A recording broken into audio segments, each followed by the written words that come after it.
This video will help you sleep and relax. But before we begin, I would like to know which city you're from and what time you're watching this. Now, subscribe to the channel, relax, and let's begin. I've been holding this in for months now, but I need to get it off my chest. I don't know if anyone will believe me. Hell, I barely believe it myself, but I need to write it down before these thoughts consume me completely. This happened last summer after the Lakeview Music Festival. My boyfriend Cameron and I had been looking forward to it for months. 3 days of our favorite bands, camping under the stars, and just forgetting about finals and graduation stress. The festival itself was amazing. We danced until our feet hurt, sang until our voices gave out, and fell asleep in our tent listening to the distant sounds of late-night jam sessions. The day after the festival ended, we were exhausted but happy. Our friends Jake, Melissa, and Taylor suggested we head to Emerald Lake to chill out before the long drive back to campus. It was just a small swimming spot about 20 minutes from the festival grounds, with this rickety wooden deck that extended out over the water. Nothing fancy, but it was peaceful compared to the chaos of thousands of people we'd been surrounded by all weekend. We got to the lake around noon.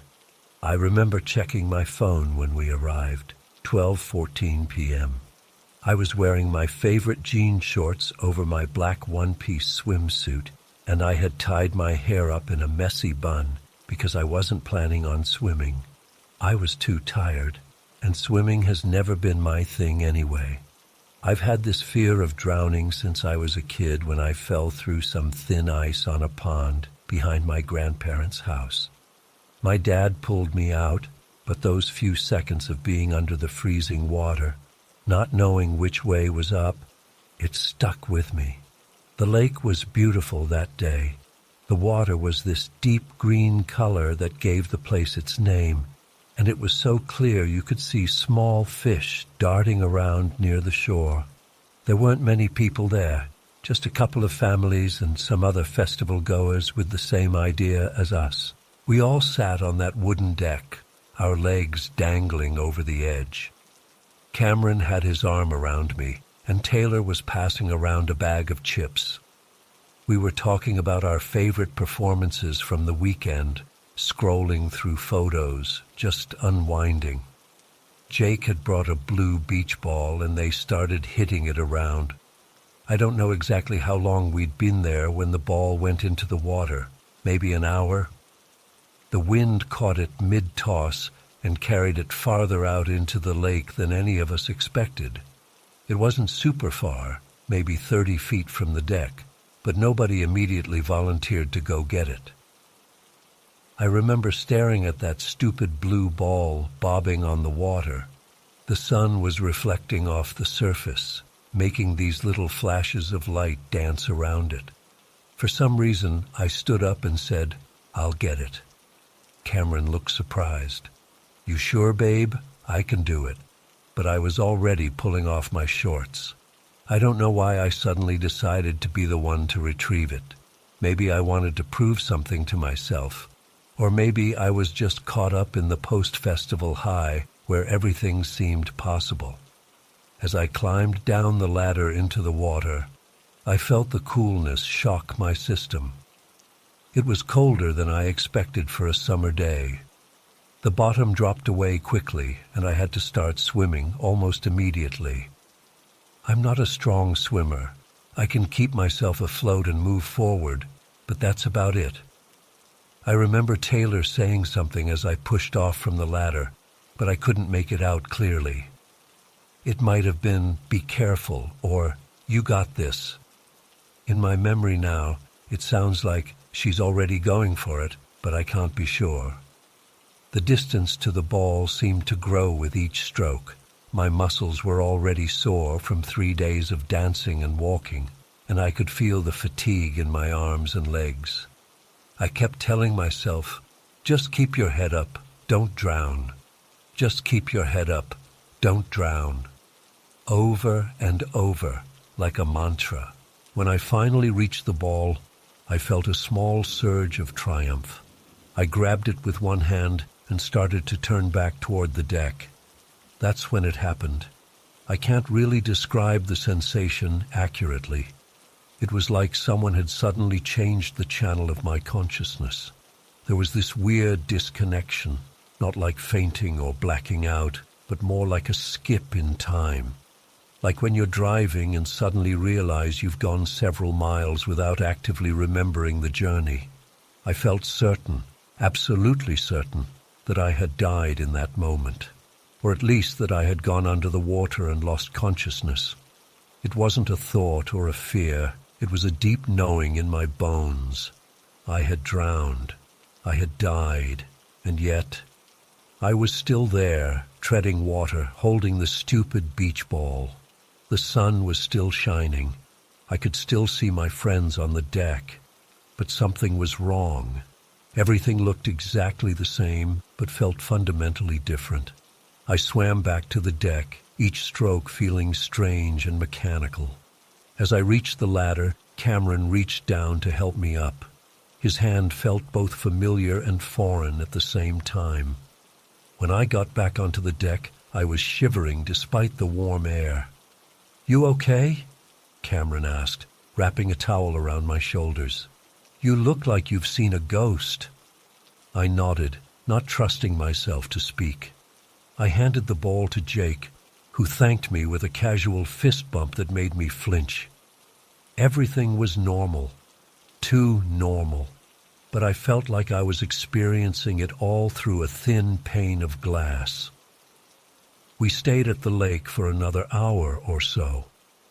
I tried to act normal, laughing at jokes that seemed slightly off and responding to conversations that didn't flow quite right.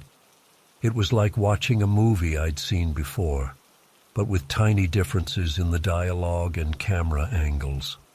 On the drive back, Cameron was talking about the lake visit. "I'm glad you didn't listen to Jake and Melissa when they told you not to swim out for the ball," he said casually, eyes on the road. I felt a cold rush through my body. "What?" "You know, when you got up to get the ball, and they were like, 'Don't do it, Ava, you're too tired.' But you showed them." He reached over and squeezed my knee affectionately. "That's not what happened." I distinctly remembered that no one had tried to stop me. In fact, I remembered Taylor saying something about me already swimming toward it. I opened my mouth to correct him, but stopped. What if he was right? What if my memory was wrong? That was the first clear discrepancy I noticed, but it wasn't the last. When we got back to campus that evening, I noticed my dorm room key had a different scratch on it than I remembered. My roommate had rearranged some of her books on our shared bookshelf, but when I mentioned it, she looked at me strangely and said they'd been that way for months.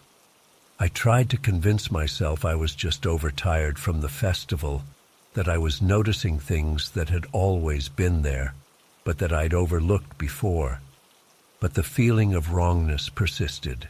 The next day in my philosophy class, my professor referenced a discussion we'd apparently had the week before the festival about Theseus's ship, a philosophical thought experiment about identity.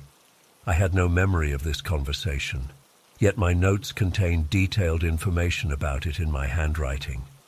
The small inconsistencies continued. My favorite coffee shop had a different colored awning. Cameron's laugh seemed slightly different, a beat shorter than I remembered. My parents mentioned a childhood dog I could swear we never owned, and when I checked our family photos, there he was, a golden retriever named Buddy that I somehow had no memory of. Each discrepancy on its own was tiny, dismissible, but together they formed a pattern that I couldn't ignore. The world around me was almost the same, but not quite, like someone had taken my life and shifted it slightly to the left. About 2 weeks after the lake incident, I was up late Googling things like feeling like reality is wrong and memories don't match reality. falling down rabbit holes of psychological disorders and quantum physics theories. That's when I found a comment on some obscure forum about the many worlds interpretation of quantum mechanics. The commenter wrote, "Sometimes I wonder if consciousness can jump tracks between parallel realities.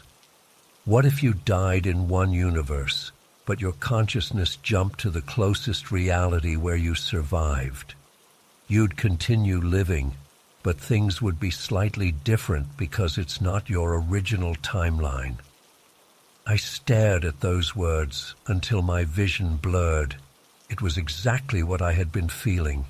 The certainty that I had drowned in that lake, but somehow I was still here, living in a world that was almost, but not quite, my own. According to this branching universe theory, in another timeline, my original timeline, I had swum out for that ball and never made it back. Maybe I had cramped up from exhaustion. Maybe I had panicked and inhaled water. Maybe my head had gone under just once too often. In that world, Cameron and my friends were dealing with my death, planning a funeral instead of texting me about weekend plans. The thought makes me feel hollow inside. If this theory is true, am I still me? Or am I just hijacking another Ava's life? An Ava who successfully swam back, who didn't drown, whose world had always had a golden retriever named Buddy and a coffee shop with a green awning instead of a blue one. It's been almost 5 months now, and I still feel like an intruder in my own life. Sometimes I catch Cameron looking at me with a slight confusion, like he's noticing something different but can't quite put his finger on it. Sometimes I say things that make my friends exchange glances, references to conversations or events that apparently never happened in this timeline. I've tried to adapt, to learn the history of this version of my life, but it's exhausting constantly second-guessing my memories. I've started keeping a journal, documenting things as they happen, so I have something concrete to refer back to. It helps, but it doesn't erase the fundamental feeling of displacement. The strangest part is that I'm still terrified of water. You'd think dying, if that's what happened, would be the worst my fear could manifest, but somehow being in this wrong timeline is worse. I haven't been swimming since that day. I can barely take a bath without panicking, preferring quick showers where the water doesn't rise above my feet. Sometimes at night, I dream of water filling my lungs, of sinking down into the green depths of Emerald Lake. In these dreams, I see another version of myself swimming confidently back to the deck with the blue ball while I drift deeper and deeper into the darkness below. I always wake up gasping for air, clutching at my throat, tears streaming down my face. I don't know what to do with this reality I'm living in. I've considered therapy, but what would I say? I think I drowned in a parallel universe and my consciousness jumped to this timeline. They'd put me on antipsychotics before I finished the sentence, so I keep living this borrowed life, going through the motions, pretending everything is normal. I graduated last week, or this version of me did. Cameron proposed the day after, and I said yes because that's what this timeline's Ava would have done. We're planning a future together that feels both right and terribly wrong. Sometimes I catch myself staring at lakes or rivers or even swimming pools, wondering if I could somehow find my way back to my original timeline. Would drowning again reset things? Or would I just die in this world too, leaving Cameron to mourn me twice across different realities? I don't know if I'll ever find answers, or if I'll ever feel truly at home in this life again. All I know for certain is that on that summer day at Emerald Lake, something happened when I swam out for that beach ball, something impossible, and nothing has been the same since. I still hear my own voice sometimes, echoing from beneath the water. Just keep your head up, don't drown. But I think I did drown, and this life I'm living now is just a strange cosmic consolation prize.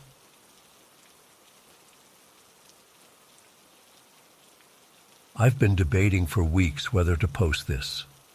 Part of me still thinks I'll sound completely insane, but I need to tell someone who might understand or have experienced something similar. About a month ago, I was doing the usual Saturday morning custody exchange with my ex-husband, Daniel. We've been divorced for 3 years now, and we've settled into a routine where I meet him at this big Target parking lot that's roughly halfway between our houses. Our son, Tyler, he's 8, goes with Daniel every other weekend. That morning started like any other exchange day. I woke up early, made Tyler breakfast, and double-checked his overnight bag to make sure he had everything he needed. Tyler was excited because Daniel had promised to take him to some new indoor water park that just opened. We left the house around 9:15 a.m. The drive to Target takes about 25 minutes, and Daniel and I always agree to meet at 10 Nassau. I'm habitually early for everything, a trait that used to drive Daniel crazy during our marriage, so we arrived at around 9:35. The parking lot was pretty empty since the store had just opened. I parked in our usual spot near the garden center entrance, away from the main entrance traffic. Tyler was in the back seat, and I put on this audiobook he's been obsessed with lately, something about dragon riders. While we waited, he was playing with the sunroof, opening and closing it over and over. I remember telling him to stop because he was going to break the motor. I was scrolling through my phone, half listening to the audiobook, when I felt our dog Baxter get restless in the back seat next to Tyler. He's a medium-sized mutt we adopted during our marriage, and Daniel and I share custody of him too. Baxter started doing his little excited whine that he always does when he sees Daniel. I looked up from my phone, and there was Daniel's gray Honda Civic pulling up right next to us on the driver's side. I clearly remember thinking it was odd that he was early too. In our married life, that man was never early for anything. The details I noticed are what make this whole thing so bizarre. His car had Tyler's collection of stickers on the rear passenger window, dinosaurs mostly, and this weird cartoon pickle character he loves. That window was rolled down, which was unusual because Daniel always keeps the AC blasting, even in mild weather. Daniel was wearing his sunglasses, the aviator ones I got him for his birthday years ago, and this faded tank top from a music festival we went to back in 2017. I specifically remember that tank top because it had this neon geometric design that's pretty distinctive, and it surprised me he still wore it. His hair was longer than when we were married, pulled halfway back with some kind of hair tie. Baxter got more excited and actually jumped into my lap, trying to look out my window toward Daniel's car. I started saying goodbye to Tyler, telling him to be good for his dad and reminding him about brushing his teeth. Tyler ducked his head back inside from playing with the sunroof and looked at me confused. "Why are we saying goodbye already? Is Dad here?" he asked. I pointed out my window and said, "Yeah, he just pulled up, see?" But when I turned to look, there was nothing there. No car, no Daniel, just an empty parking space. I blinked several times, really confused. I even rolled down my window and leaned out to look around, thinking maybe he had moved to park somewhere else. Nothing. "Mom?" Tyler sounded worried. "Sorry, buddy. I thought I saw your dad pull up, but I guess not. My imagination is playing tricks on me." I laughed it off, but I felt genuinely unsettled. Baxter was still in my lap, still looking expectantly toward that empty space. I checked the time, 9:42 a.m. I remember because I specifically looked at my phone thinking maybe Daniel had texted that he was running late. No messages. We went back to listening to the audiobook. Tyler returned to messing with the sunroof, and I tried to shake off the weird feeling. But Baxter kept staring at that empty parking space, which only made me more uncomfortable. Less than 5 minutes later, I know because the audiobook narrator had only gotten through one short chapter, I saw headlights in my rear-view mirror. A car was pulling into the lot from the entrance behind us. It was Daniel's gray Honda Civic. He drove past us, turned around, and pulled into the exact same spot where I had seen his car minutes before. The instant sense of déjà vu hit me like a physical wave. I actually felt dizzy, because Daniel was wearing the exact same outfit I had imagined. The aviator sunglasses, that same festival tank top with the neon geometric pattern, his hair partially pulled back. And as his car came to a stop, I could see the rear passenger window was rolled down, revealing Tyler's sticker collection. Baxter went nuts again, jumping back into my lap and pawing at the window. This time, when Tyler asked if his dad was here, I just nodded, unable to speak for a moment. I watched Daniel get out of his car. He walked over and tapped on my window with that two-knuckle tap he always does. I rolled it down, trying to act normal while my mind was racing. "Hey, you're early," he said, exactly like he always does when I beat him somewhere. Tyler was already unbuckling his seatbelt, excited to go. I handed Daniel the overnight bag and went through our usual exchange conversation. Medicine reminders, Tyler has seasonal allergies, what time they'd be back on Sunday, Baxter's food instructions, all while trying not to show how freaked out I was. As Tyler transferred to Daniel's car, I kept thinking I should say something, like, "Hey, weird question, but did you drive by here a few minutes ago and then leave?" But it sounded crazy even in my head. The exchange lasted maybe 5 minutes total. They drove off, and I sat in my car for another 15 minutes, trying to make sense of what had happened. I called my sister on the way home, trying to explain it to her, but she immediately jumped to medical explanations. Was I getting enough sleep? Had I been stressed lately? Was I on any new medications? All reasonable questions, but none that explained what had happened.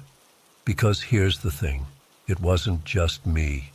Baxter had reacted to the first arrival too. Dogs don't hallucinate, do they? The whole weekend, I couldn't stop thinking about it. I looked up everything from temporal lobe seizures to carbon monoxide poisoning to glitches in the matrix theories online. Nothing fit exactly what I'd experienced. When Daniel brought Tyler back on Sunday evening, again at our target meeting spot, I finally worked up the courage to ask him about it. We were standing by our cars while Tyler transferred his stuff. "Hey, this is going to sound really weird," I started, "but did we talk about anything unusual during the handoff yesterday?" Daniel gave me a confused look. "No, just the usual stuff about when I'd bring him back." "Why?" I took a deep breath. "Did you maybe drive by the parking lot first, before actually pulling in? Like, did you arrive and then leave for some reason and come back?" He shook his head. "No, I drove straight there from home. Got there right at 10, like always." He looked concerned. "Everything okay?" I tried to laugh it off. "Yeah, just had a weird déjà vu moment yesterday. Thought I saw you pull up before you actually did." "Getting psychic in your old age?" he joked. I forced a smile. "Something like that." That's when things got even weirder. Tyler, who had been loading his backpack into my car, turned around and said, "Mom thought she saw your car, Dad, but when I looked, nothing was there." Daniel laughed. "Sounds like your mom needs more sleep." "But Baxter saw it too," Tyler added. "He got all excited like he always does when he sees you." Daniel's smile faltered a bit. He glanced at Baxter, who was sitting in my back seat watching us through the window. Weird, was all he said. The conversation moved on, but I caught Daniel looking at me strangely as he got back in his car to leave. That night, after Tyler was in bed, I sat up researching all kinds of paranormal and scientific explanations. Time slips, doppelgangers, precognition. Nothing seemed to fit exactly. Could I have seen some kind of echo of the future? If so, why? There was nothing special or important about that day. No accidents avoided, no warnings delivered. Just Daniel arriving for his regular visitation in completely normal circumstances. I've spent the weeks since then trying to rationalize what happened. The most logical explanation is that I dozed off without realizing it and dreamed the first arrival. But that doesn't explain Baxter's reaction. And I know I wasn't asleep. I was actively scrolling through my phone and listening to Tyler play with the sunroof. Another explanation I've considered is that someone with a similar car drove by, and my brain filled in the details to make it look like Daniel. But that doesn't make sense either. I saw the stickers on the window, the specific tank top, his hair pulled back in that particular way. Last weekend was Daniel's weekend with Tyler again. We met at the same place, same time. I was on high alert, watching for any strange occurrences. Nothing happened. Normal exchange, no phantom arrivals. But I can't shake the feeling that something fundamental about reality shifted for those few minutes in that parking lot. That somehow I witnessed something that both did and didn't happen. The detail that still bothers me the most is that I never mentioned to Daniel what he was wearing when I imagined seeing his car. Yet when he actually arrived, he was wearing exactly what I had seen, right down to that specific festival tank top. I've started having trouble sleeping.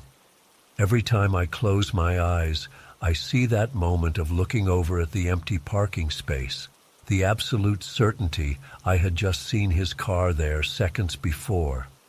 I've considered talking to a doctor, but what would I say? I think I saw the future for 5 minutes, but only about something totally mundane. I'd sound delusional. The only thing that gives me any comfort is knowing that whatever I experienced, I wasn't alone. Baxter saw it too, or sensed it somehow. I've started paying more attention to small details now, wondering if there are other glitches happening around me that I've never noticed before. Does reality have these little hiccups all the time and we just don't usually catch them? I'm still meeting Daniel at that same Target parking lot every other weekend. Part of me is afraid it will happen again. Another part of me hopes it does, just so I can prove to myself I'm not losing my mind. Has anyone else experienced something like this? A glimpse of something that was about to happen but hadn't yet? And if so, what does it mean? Is reality more fluid than we think? Or is there some scientific explanation I'm missing? I don't have any answers. Just the memory of that morning, the certainty of what I saw, and the empty parking space that shouldn't have been empty. And the lingering feeling that for a few minutes I experienced something impossible, a glimpse through a crack in the world as I've always understood it.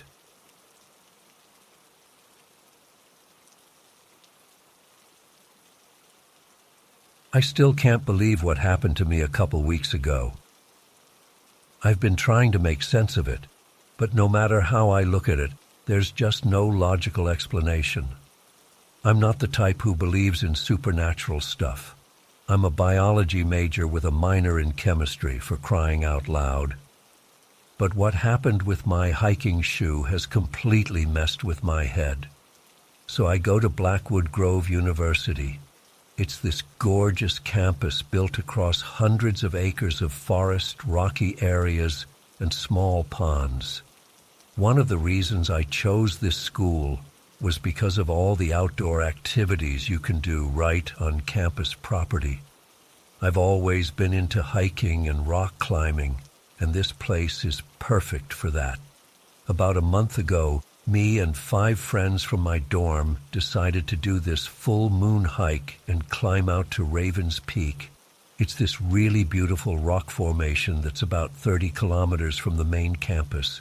It's pretty far out, but totally worth it because the view is insane, especially during a full moon.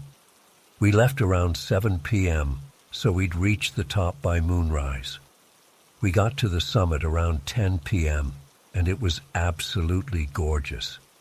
The full moon made everything look silver, and you could see the lights from campus in the distance. We set up this little picnic area near the edge of the cliff. Nothing fancy, just some snacks and water. Someone brought a small Bluetooth speaker, and we were just hanging out. Ryan, one of the guys from my ecology class, suggested we tell ghost stories since, full moon and all that. I got comfortable and took off my right hiking shoe because my foot was a little sore from the climb.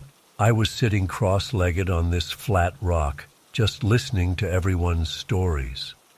These shoes weren't just any shoes. They were my Keens that I'd saved up for 3 months to buy. They were perfect for the terrain around here, waterproof and super comfortable. I'd had them for about 2 years and broken them in perfectly. Anyway, after about an hour of stories and just hanging out, we decided to head back. It was getting late, maybe around midnight, and we all had classes the next day. I reached for my shoe and it wasn't there.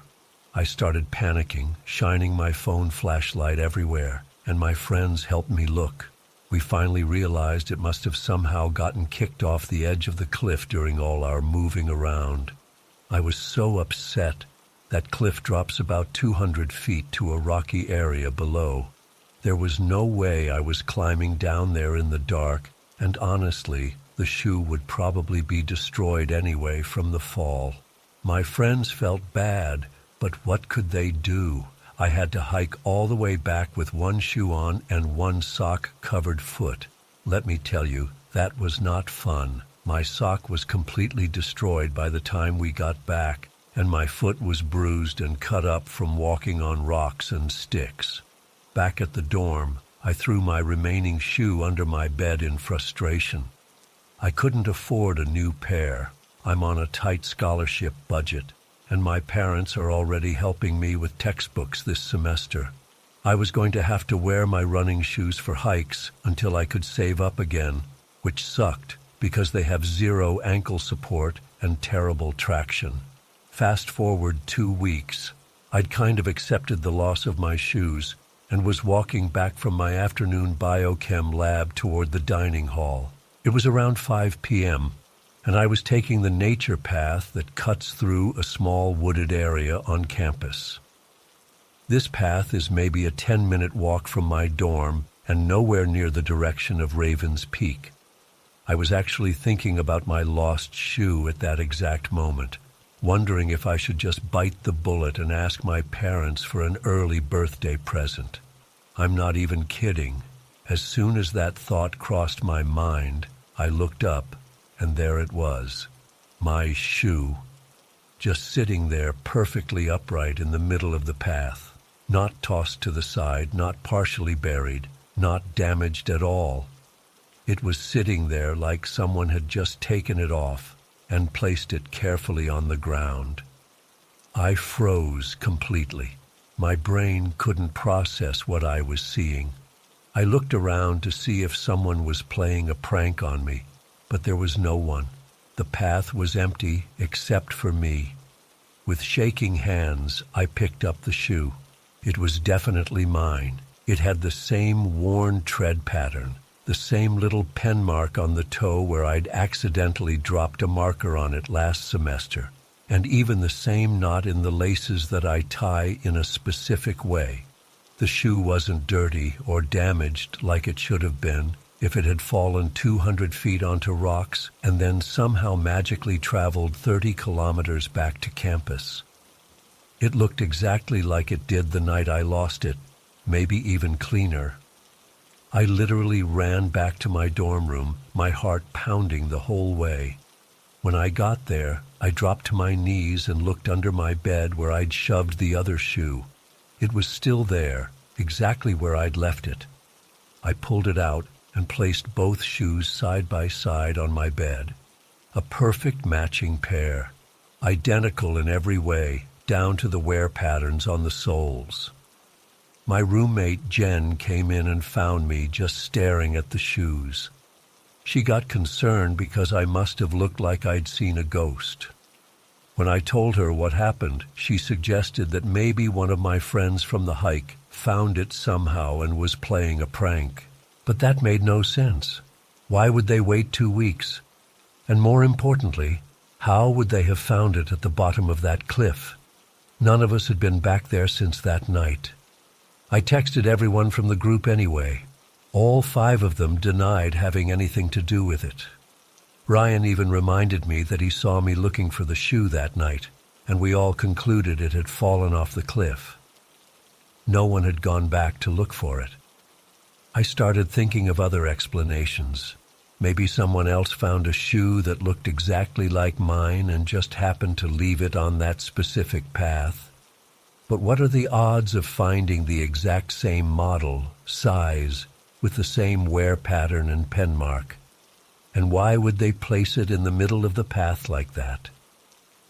The timing is what really freaks me out. I was literally thinking about the shoe at the exact moment I came across it. How is that possible?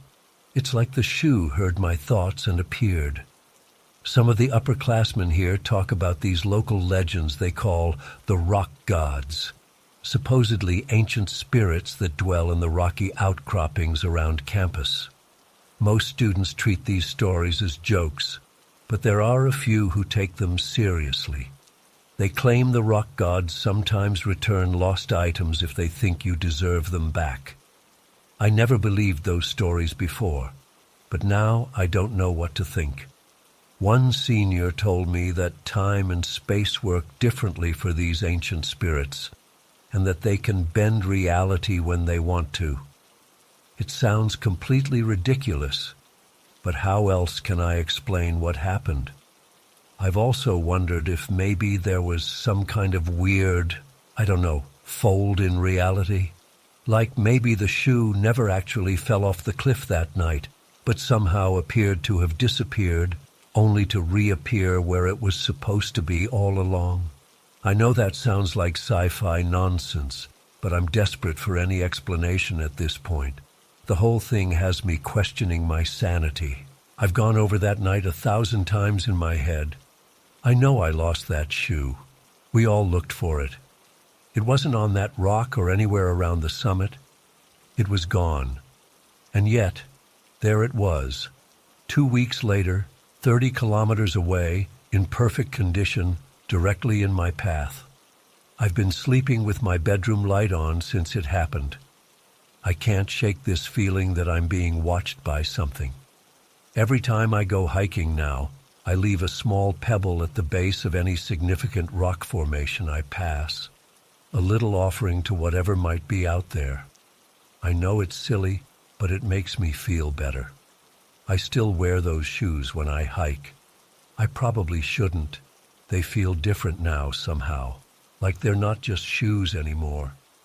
But they're still the best hiking shoes I've ever owned, and I can't afford new ones. Sometimes I swear they guide me to better paths or help me avoid slippery spots that I wouldn't normally notice.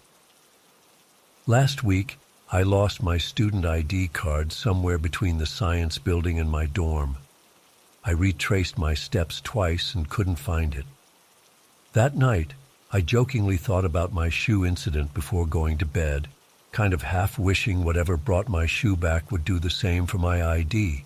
The next morning, my ID card was sitting on top of my desk. My roommate swears she didn't find it or put it there. I don't tell many people about this because I know how it sounds. I'm a science major. I'm supposed to believe in facts and evidence and logical explanations. But I also know what I experienced, and there's no logical explanation for any of it. Sometimes I wonder if the campus was built on some kind of special ground where the normal rules don't always apply. There are stories about Native American tribes considering this area sacred long before the university was built. Maybe they knew something we don't. Or maybe reality just glitches sometimes. Maybe things that are lost don't always stay lost, and sometimes they find their way back to you in ways that defy explanation. All I know for sure is that my shoe traveled 30 kilometers without being damaged, appeared exactly when I was thinking about it, and now I can't look at the world the same way anymore. I keep both shoes in clear sight at all times when I'm not wearing them. I don't want them disappearing again, or worse, coming back with something else. Has anyone else experienced anything like this? I feel like I'm losing my mind trying to make sense of it. But maybe there are just some things in this world that operate beyond our understanding. And maybe sometimes the impossible finds its way back to you, especially when you least expect it.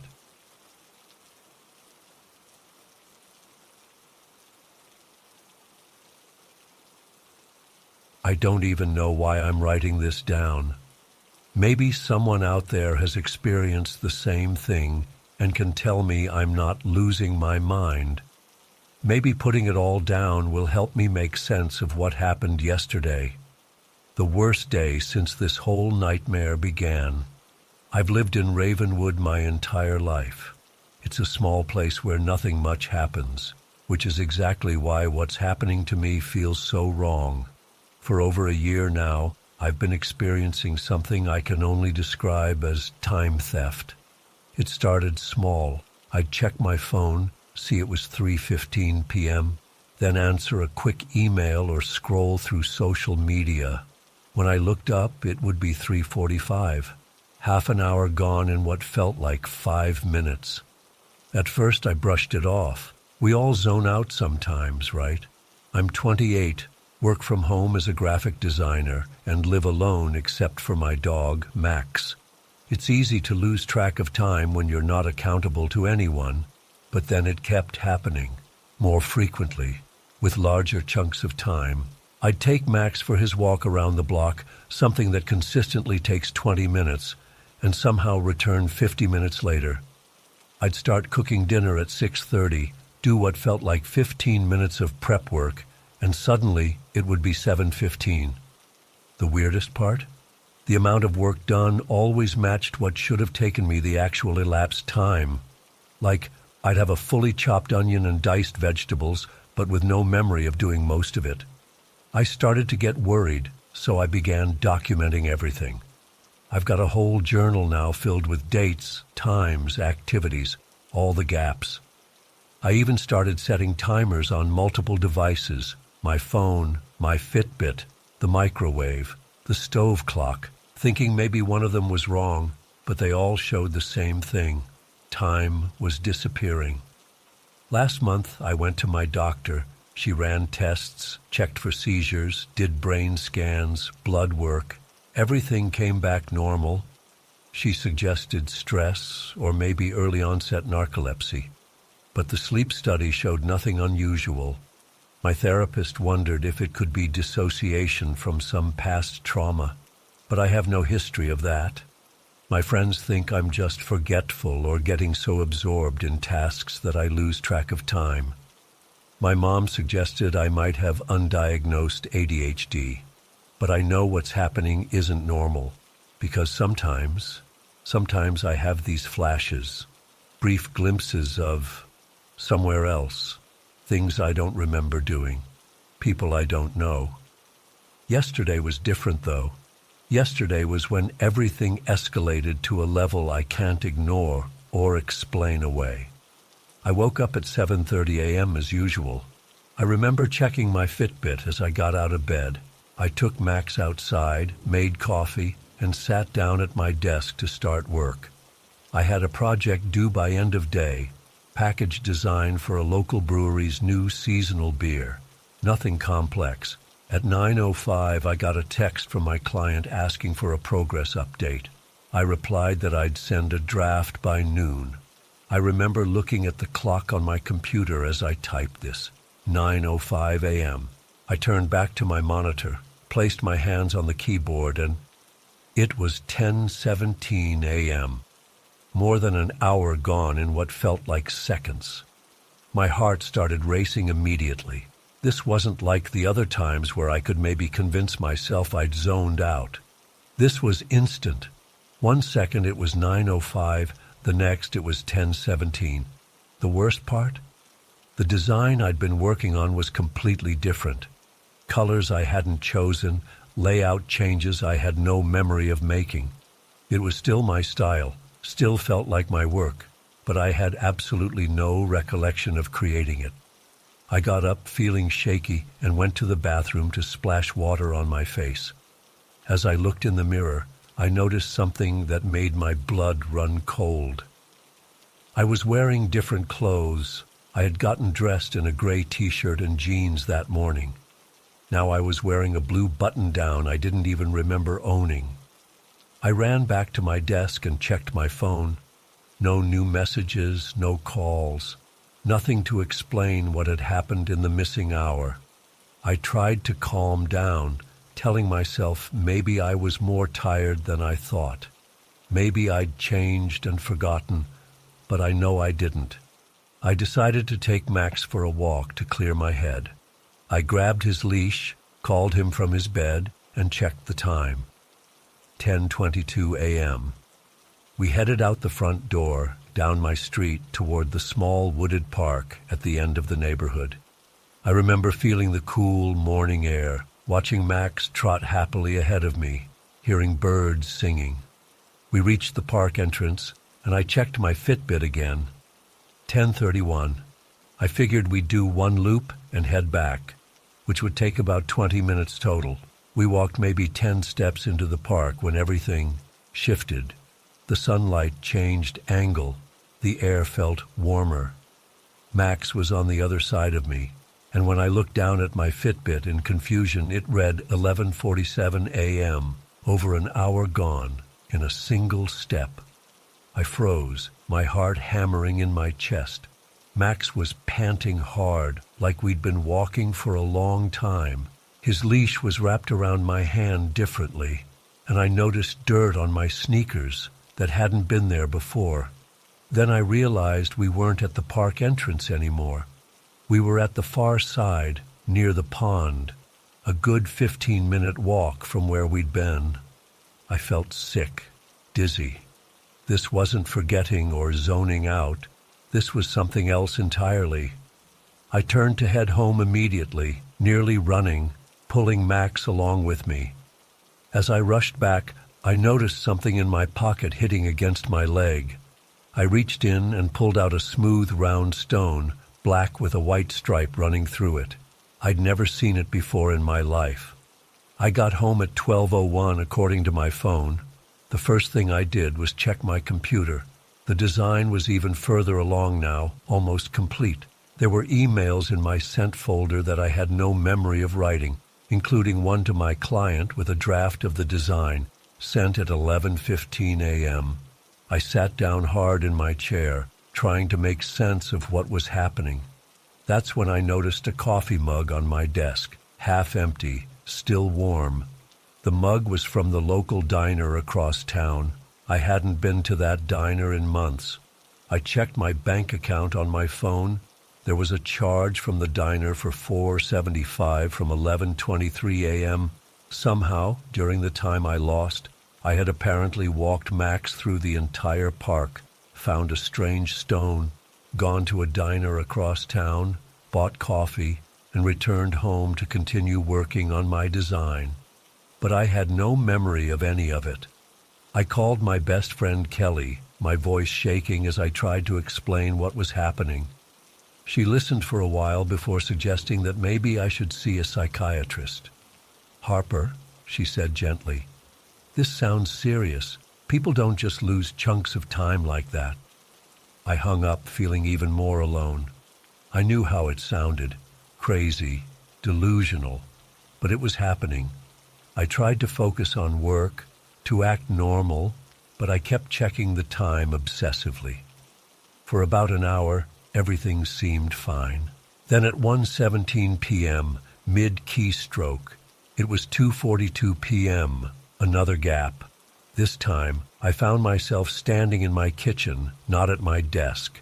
There was a half-eaten sandwich on a plate in front of me, dishes in the sink that hadn't been there before, and a text conversation on my phone with a number I didn't recognize, arranging to meet someone named Marcus at 6 o'clock at Riverside Park. I don't know anyone named Marcus. I scrolled through the messages, my hands trembling. Apparently, I had agreed to bring the package to this meeting. What package? Who was this person? The messages were clearly from my phone in my casual texting style, but I had no recollection of sending them. I ran through my house, searching for anything that could be the package. Nothing seemed unusual or out of place. I checked my work bag, coat pockets, even under my bed. Nothing. By now, I was in full panic mode. I called in sick to my afternoon meeting, locked all the doors and windows, and sat in my living room with Max, watching the clock. 3:15 p.m., 3:30 p.m., 3:45 p.m. Time passed normally for a while. I began to hope that maybe the worst was over. I even started to doubt myself. Maybe I did have some kind of mental health issue. Maybe I should see that psychiatrist. At 4:03 p.m., my doorbell rang. I wasn't expecting anyone. Through the peephole, I saw a man I'd never seen before. Tall, dark jacket, baseball cap pulled low. Something about him made the hair on my arms stand up. I backed away from the door without making a sound. He rang again, then knocked sharply, then tried the handle.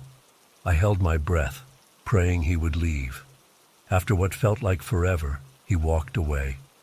I watched through the window as he got into a black sedan parked across the street and drove off. I was about to call the police when it happened again. 4:17 p.m. 1 second, 5:52 p.m. the next. This time, I was outside, standing on a street corner downtown that I recognized but had no memory of walking to. In my hand was a small package wrapped in brown paper. My phone was buzzing with a text notification from Marcus. Running late. Meet at 6:30 instead. I looked down at the package in my hand, terrified of what might be inside. It was about the size of a paperback book wrapped neatly with string. I started to unwrap it, my fingers fumbling, and I was back in my house, 6:05 p.m., sitting on my couch. The package was gone. My jacket was thrown over the chair as if I'd just come in. Max was asleep in his bed, not alarmed at all by my sudden appearance. I checked my phone. No texts from Marcus. No record of any messages from that number at all. They had been completely erased. I ran to the bathroom and threw up. When I looked in the mirror, I noticed something else new. A small cut on my forearm that wasn't there before. It wasn't deep, but it was fresh, with a smear of dried blood around it. By now, I was beyond terrified.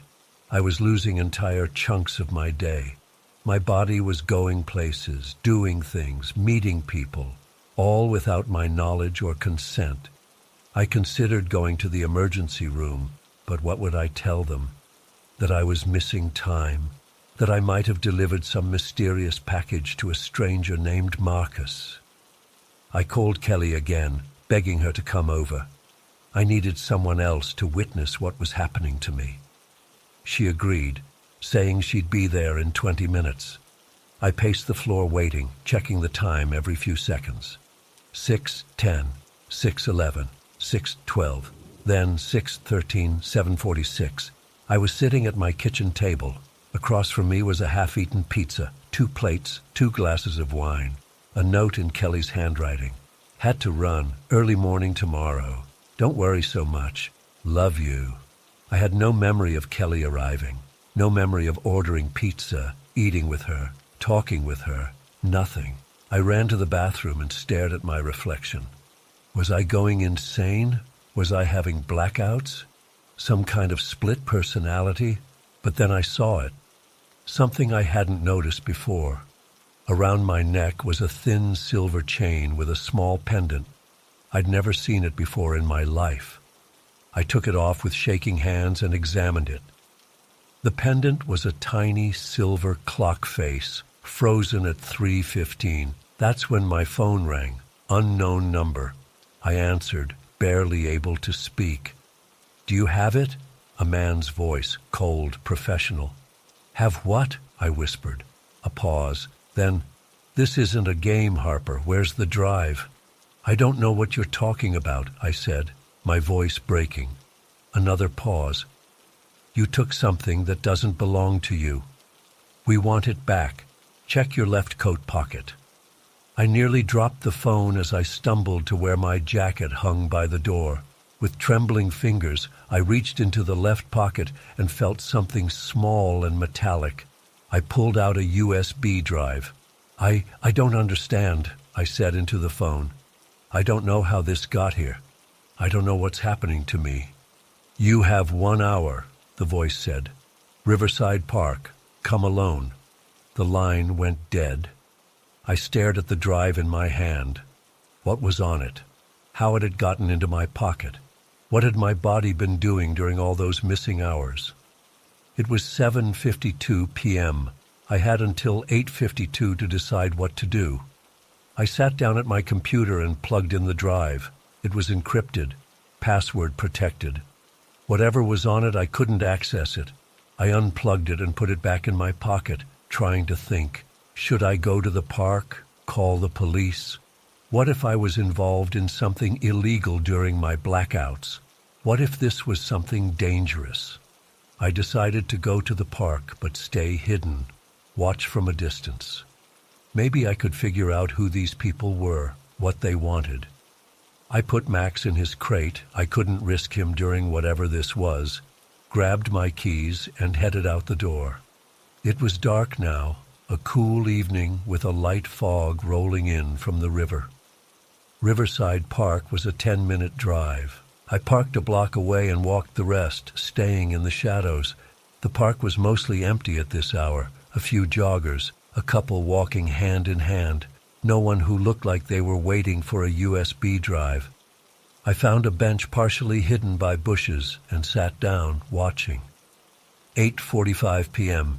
I had no plan beyond observing. I wasn't going to approach anyone. At exactly 8:52, a black sedan pulled up to the curb, the same car from outside my house earlier. The same man got out, tall, dark jacket, baseball cap. He stood by the car looking around, checking his watch, waiting, and then it happened again. 8:55 p.m., 10:27 p.m. I was back in my car, engine running, parked in my driveway. My hands were gripping the steering wheel so tightly my knuckles were white. The USB drive was gone from my pocket. There was blood on my hands. Not a lot, but enough to notice. Small cuts on my palms, like I'd fallen or grabbed something sharp. My phone was buzzing with a text notification. Unknown number. We're even now. Stay out of it from here on. I stumbled into my house, legs barely supporting me. Max greeted me at the door like nothing was wrong, like his owner hadn't just lost over 90 minutes of her life during which she apparently met with strange men and handed over mysterious drives. I scrubbed the blood off my hands and examined the cuts. They weren't deep, just surface scratches. My clothes were dirty, like I'd been on the ground at some point. I checked my entire body for other injuries or clues, but found nothing except a business card in my back pocket for a storage facility across town. Unit number 315 was written on the back in handwriting that looked like mine, but that I had no memory of writing. It's after midnight now. I've been sitting here trying to make sense of everything that happened yesterday. The time jumps, the strange man, Marcus, the USB drive, the blood on my hands, the storage unit number.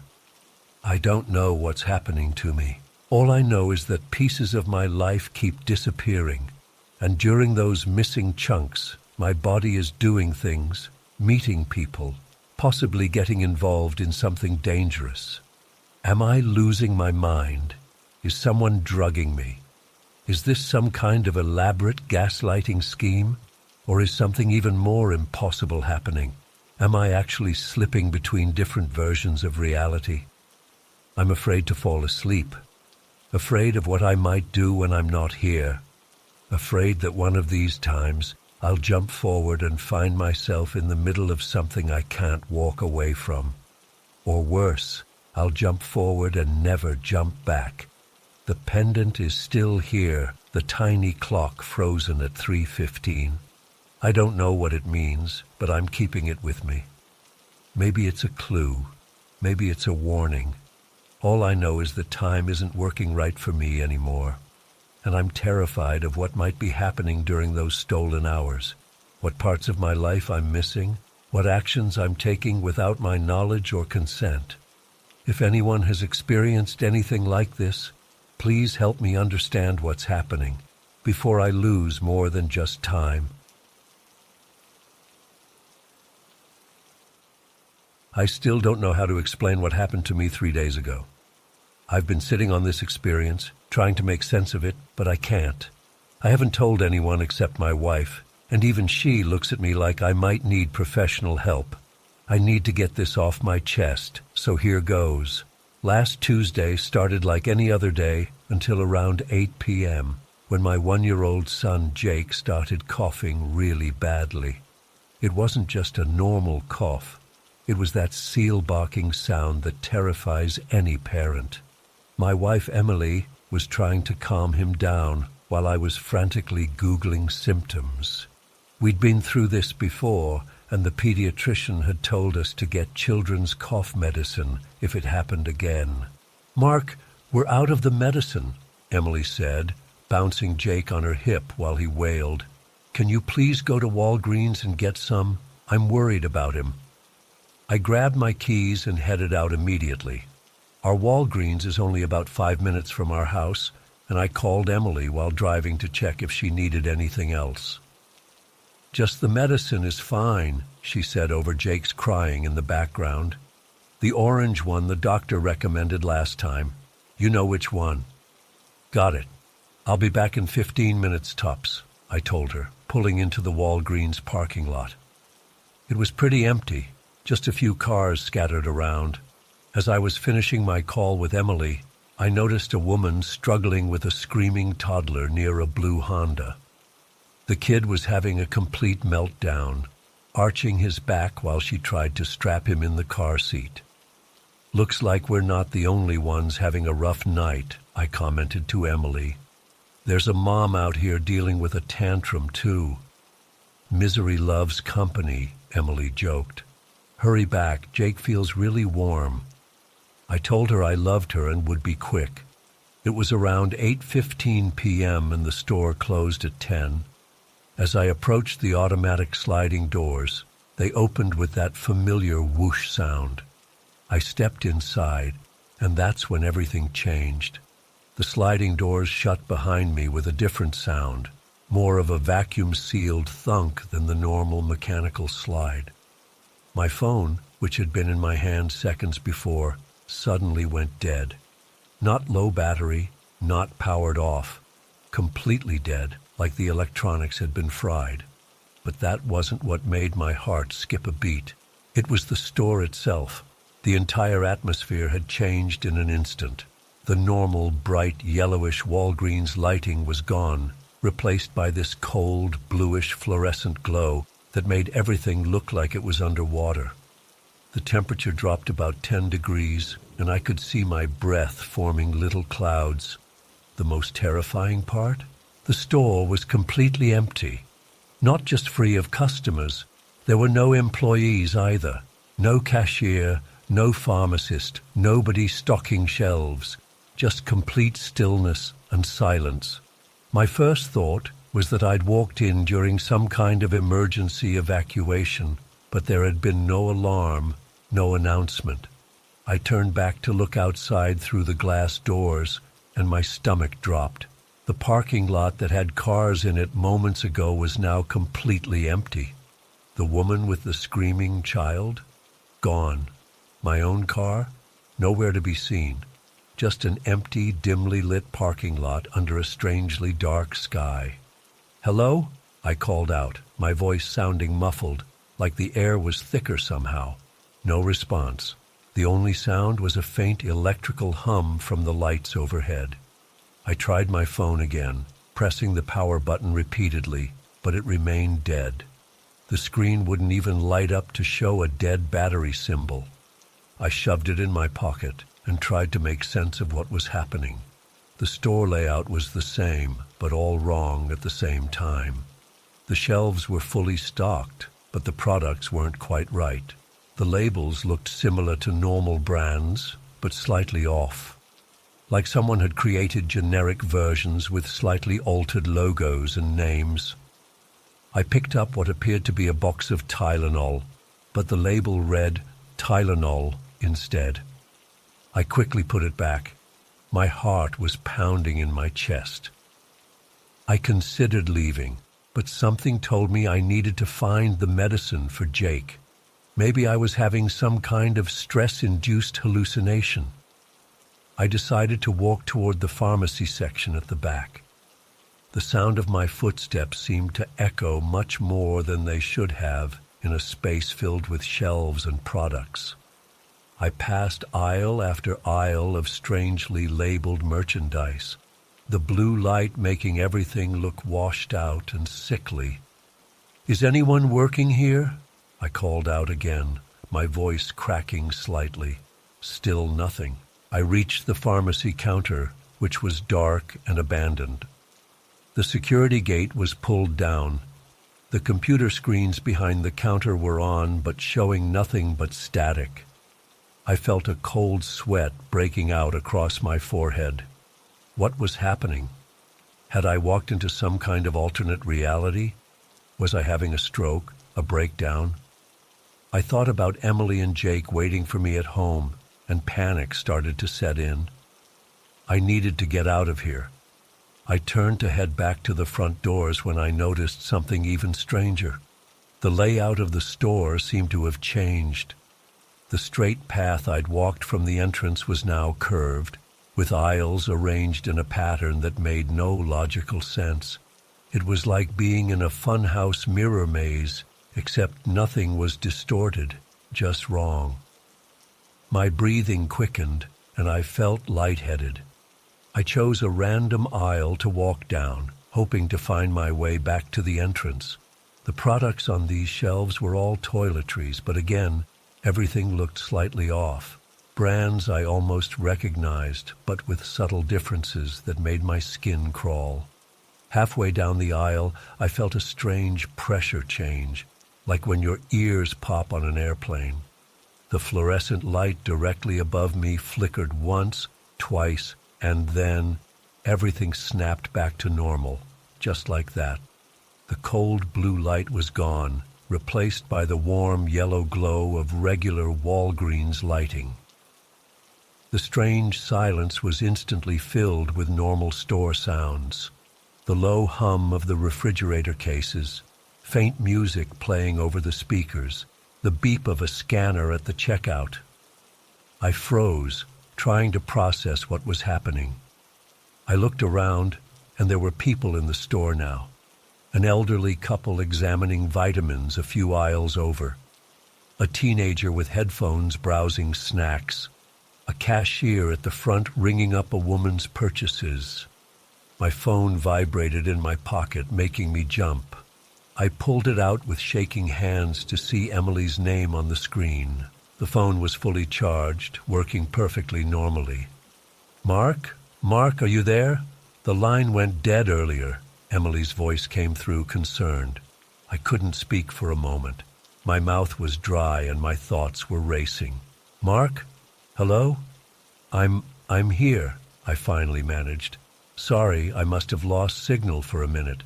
Are you at Walgreens? Did you find the medicine?" I looked around at the completely normal store surrounding me. "Yeah, I'm at Walgreens, just looking for it now." "Jake's fever is getting worse. Please hurry." "I will. Be there soon." I ended the call, my hand still trembling. I found the children's cough medicine in the next aisle. Normal, recognizable brands with the correct names and labels. I grabbed what we needed and walked carefully to the front checkout, half expecting reality to shift again. The cashier, a middle-aged woman with graying hair and a name tag that read Susan, gave me a standard retail smile. "Find everything okay?" I nodded, unable to trust my voice. As she scanned the medicine, I gathered my courage. "Has anything unusual happened in the store tonight?" I asked, trying to sound casual. She looked at me with mild confusion. "Unusual?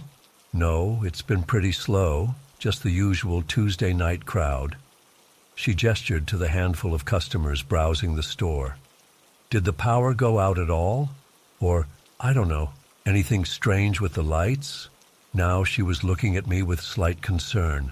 "No, nothing like that.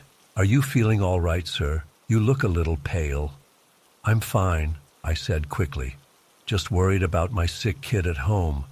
Her expression softened. "I understand. That'll be $12.87. I paid and left the store as quickly as I could without running. Outside in the parking lot, everything was normal. My car was right where I'd parked it. The blue Honda with the woman and child was gone, but that made sense. They'd probably finished their errand and left. On the drive home, I tried to rationalize what had happened. Maybe I'd had some kind of mini blackout or seizure. Could it have been a panic attack? I'd never experienced anything like that before. When I got home, Emily took the medicine from me and immediately gave some to Jake. I must have still looked shaken because she asked if I was okay. "Just tired," I lied. How could I explain what had happened? I couldn't even explain it to myself. That was 3 days ago. Jake is better now, but I'm not. I can't stop thinking about those few minutes in that other Walgreens. The cold blue light, the silence, the emptiness, the wrong but almost right products. Was it a hallucination? A glitch in reality? Did I briefly step into some parallel universe where things were just slightly different? I've driven past that Walgreens twice since then, but haven't been able to make myself go inside. I'm scared of what might happen if I do. What if next time I can't get back? What if I get stuck in that empty, cold, wrong version of reality? The rational part of my brain keeps telling me there must be a logical explanation. Stress, exhaustion, maybe even some kind of weird neurological event. But another part of me knows what I experienced was real. In those moments, I was somewhere else. Somewhere that looked like our world, but wasn't quite right. I haven't told anyone else about this. I'm worried they'll think I'm crazy or having some kind of breakdown. Maybe I am. But I know what I saw, what I felt. For a few minutes in that Walgreens, reality itself changed around me, and I have no explanation for how or why it happened. What scares me the most isn't what I experienced that night. It's the possibility that our reality isn't as solid or reliable as we think it is.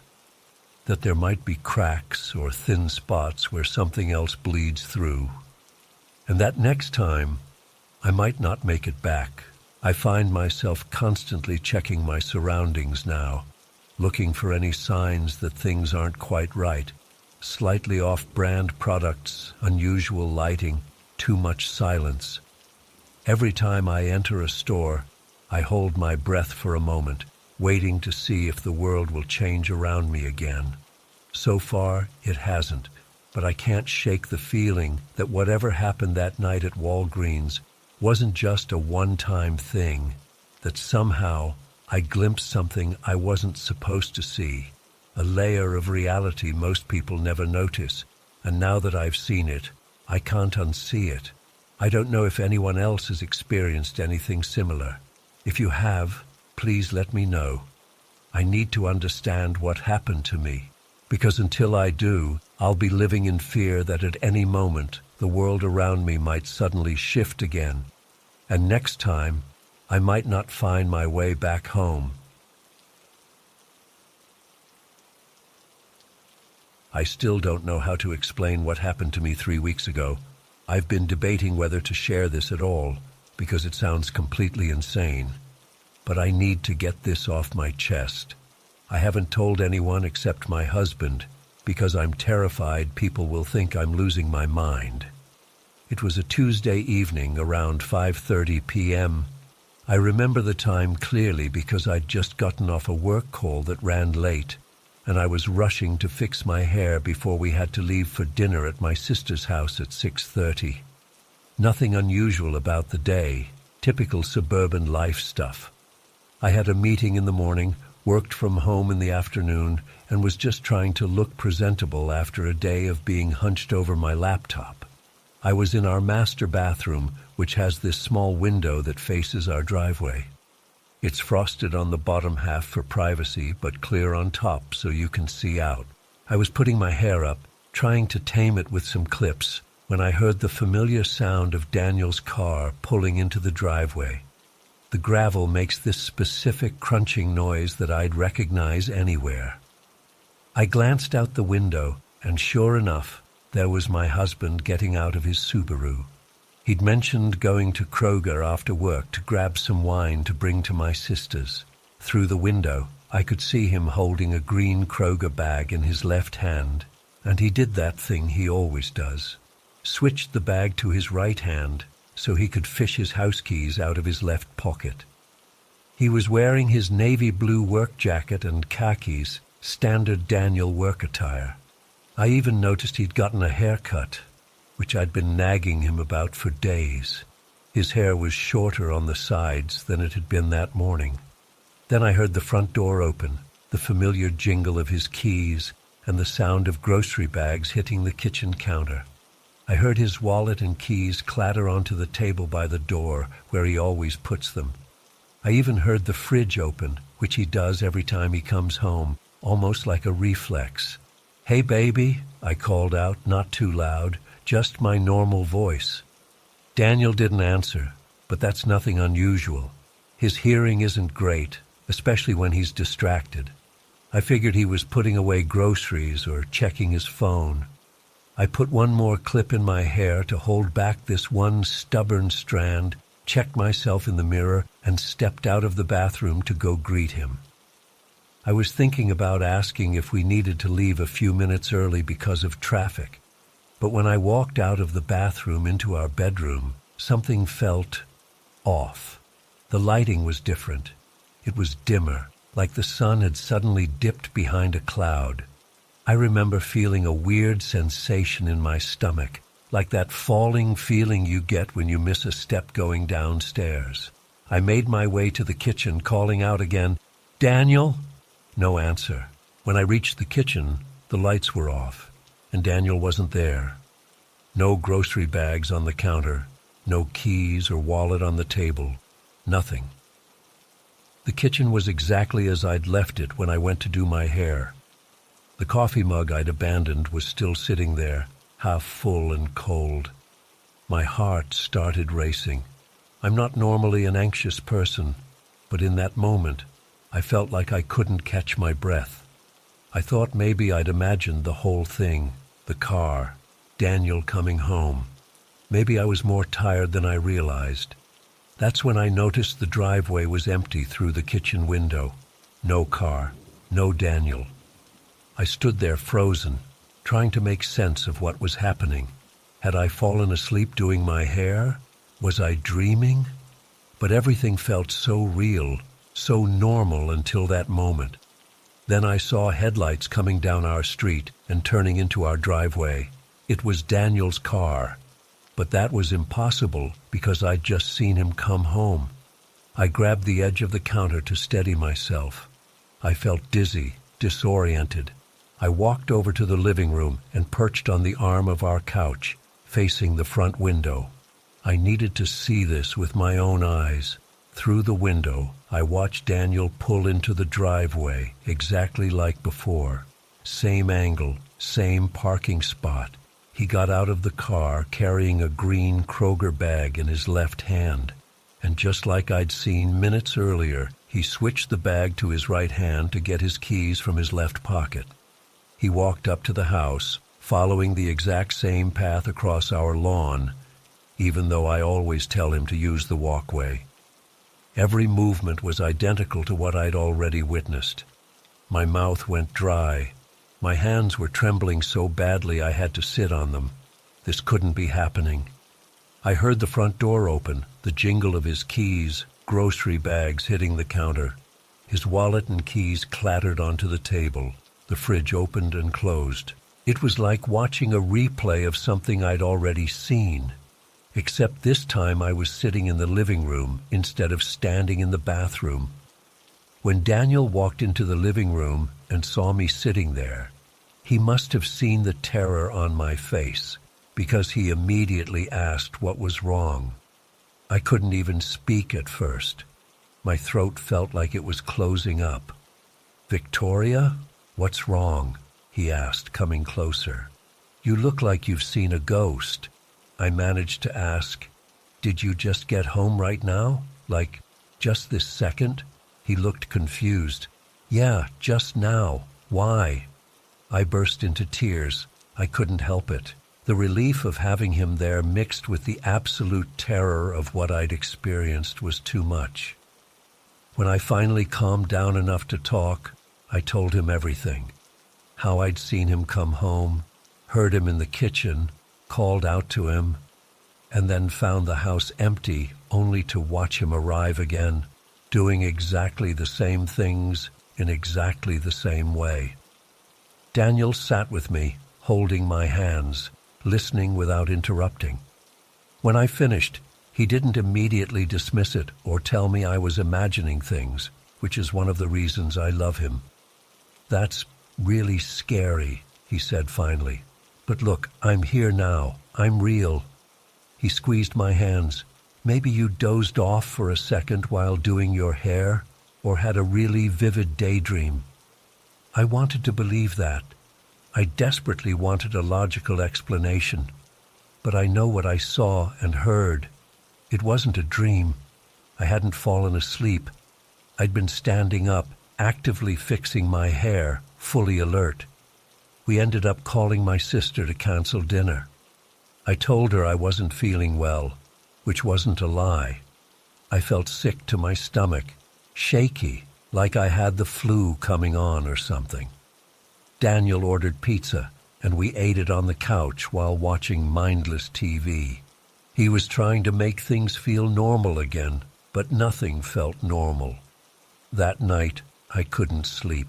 I kept replaying everything in my head, looking for some explanation. Had I hallucinated? Was there a carbon monoxide leak in our house? Was I having some kind of neurological episode? I think what freaks me out the most is how mundane it all was. It wasn't like seeing a ghost or some supernatural creature. It was just my husband coming home from the grocery store. The most ordinary, everyday scene imaginable. But somehow that makes it worse, you know? Like reality itself had glitched for a few minutes. The next day, I looked up all kinds of explanations online. Déjà vu, but way more intense than I've ever experienced. Temporal lobe seizures, dissociative episodes. Nothing seemed to fit exactly what happened. Daniel suggested I see a doctor, which I did. My blood work came back normal. No signs of carbon monoxide poisoning. The doctor suggested it might have been a combination of stress and exhaustion creating a brief dissociative episode. I nodded and thanked her, but that explanation doesn't sit right with me. I know what happened. I saw my husband come home twice, performing the exact same actions, down to the smallest detail. The first time he arrived, he wasn't really there. But I heard him. I saw him through the window. Where did he go? How could I have seen and heard something so clearly that wasn't actually happening? It's been 3 weeks, and I still get chills thinking about it. I've been jumping at small noises around the house. I keep thinking I hear Daniel coming home when he's not due for hours. I find myself staring out windows, afraid of what I might see. I haven't told anyone else about this. Not my sister, not my friends, not my parents. What would I even say? Hey, I experienced a glitch in reality where my husband came home but wasn't actually there, and then he came home for real, doing exactly the same things. They'd think I was having a breakdown. Maybe I am. Maybe there's a perfectly rational explanation that I just can't see right now. But deep down, I don't think so. Deep down, I think I experienced something that science can't explain, some kind of fold in time or reality that allowed me to perceive something before it actually happened.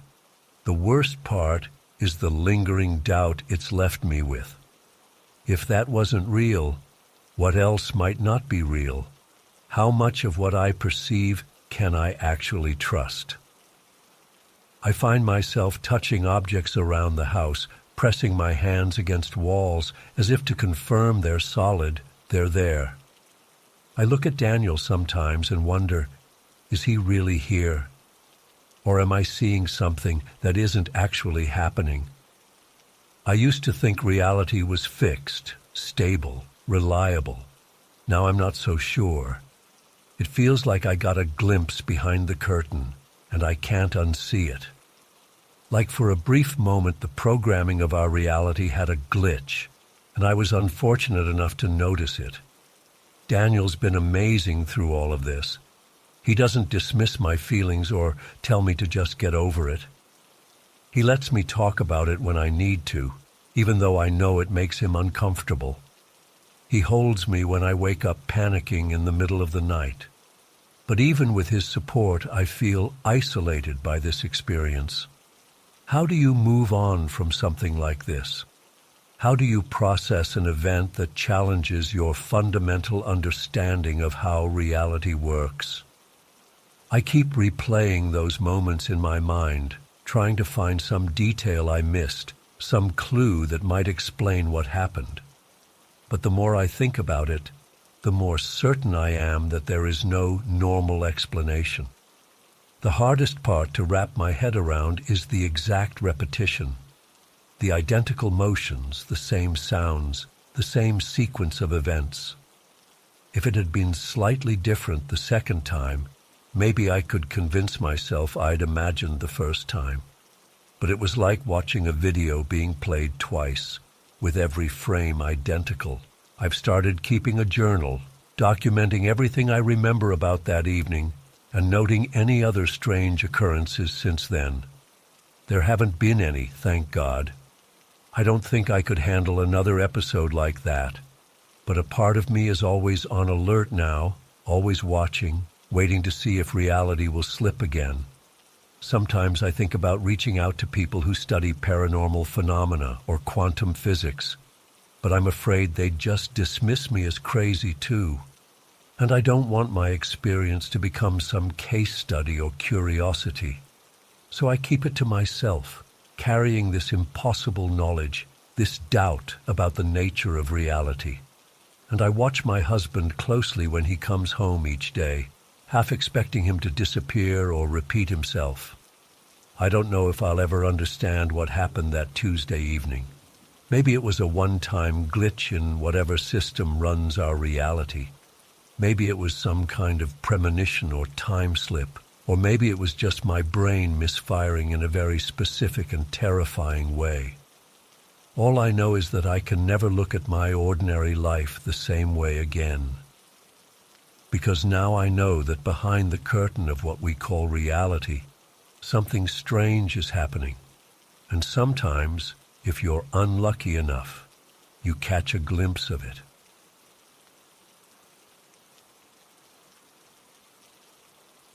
I still don't know how to explain what happened 2 nights ago. I've barely slept since then. My hands are shaking as I type this, and I've rewritten this opening about 5 times already.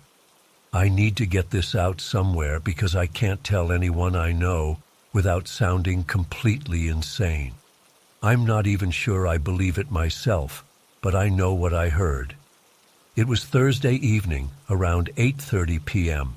The sun was just starting to set, and I was taking my dog Cooper for his evening walk through Oakwood Park. It's this small park, about a 5-minute walk from my townhouse. Nothing special, just some walking paths, a couple of benches, and a small pond. I've walked there hundreds of times since moving to this neighborhood 3 years ago. Cooper is a 4-year-old golden retriever, super friendly and honestly kind of a wimp. He once ran away from a squirrel that approached him too quickly. That's important to remember for later. Anyway, it was a pretty normal evening. I remember I was stressed about work. I'm in marketing at this tech company that's been having layoffs, and I was worried about my position. I'd been thinking about starting my own consulting business for months, but hadn't told anyone yet. It's just been this idea bouncing around in my head while I try to figure out if I have the guts to actually do it. The park was pretty quiet that evening. There were a few people around, a teenager on a bench looking at her phone, an older couple walking slowly on the path ahead of me. Nothing unusual. Cooper was doing his thing, sniffing every bush and tree like they were completely new to him, even though we walk the same route almost every day. We were about halfway through our usual loop when Cooper suddenly stopped.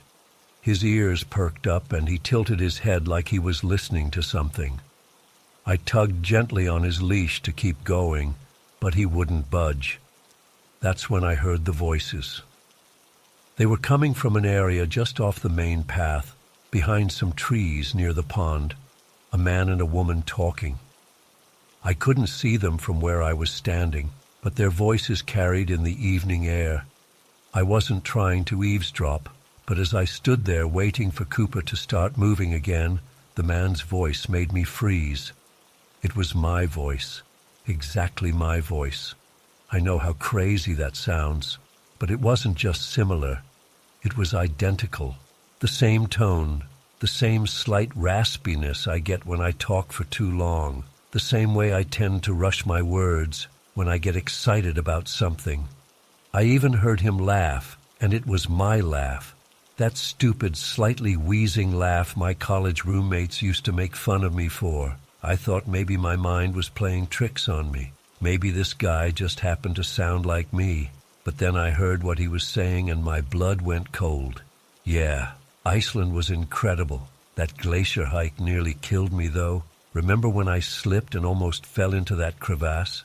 The guide had to grab my jacket to stop me from sliding all the way down. I took a trip to Iceland 2 years ago. I did a glacier hike. I did slip and almost fall into a crevasse, and the guide did grab my jacket to save me. I have a photo of us afterward, him smiling and me looking terrified. The woman said something I couldn't quite hear, and the man, the one with my voice, laughed again. I know, right? Almost as bad as that fender bender last month. Still can't believe that guy backed straight into me in the grocery store parking lot. At least the insurance covered it. My hands were sweating now.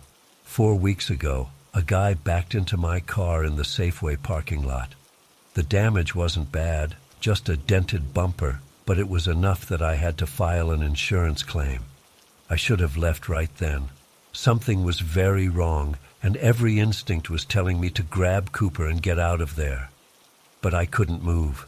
It was like I was paralyzed, rooted to the spot. I had to know more. I had to see who was speaking. I tugged Cooper toward the sound of the voices moving as quietly as I could. There was a small cluster of trees between the path and the pond, and the voices were coming from the other side. Cooper was acting strange now.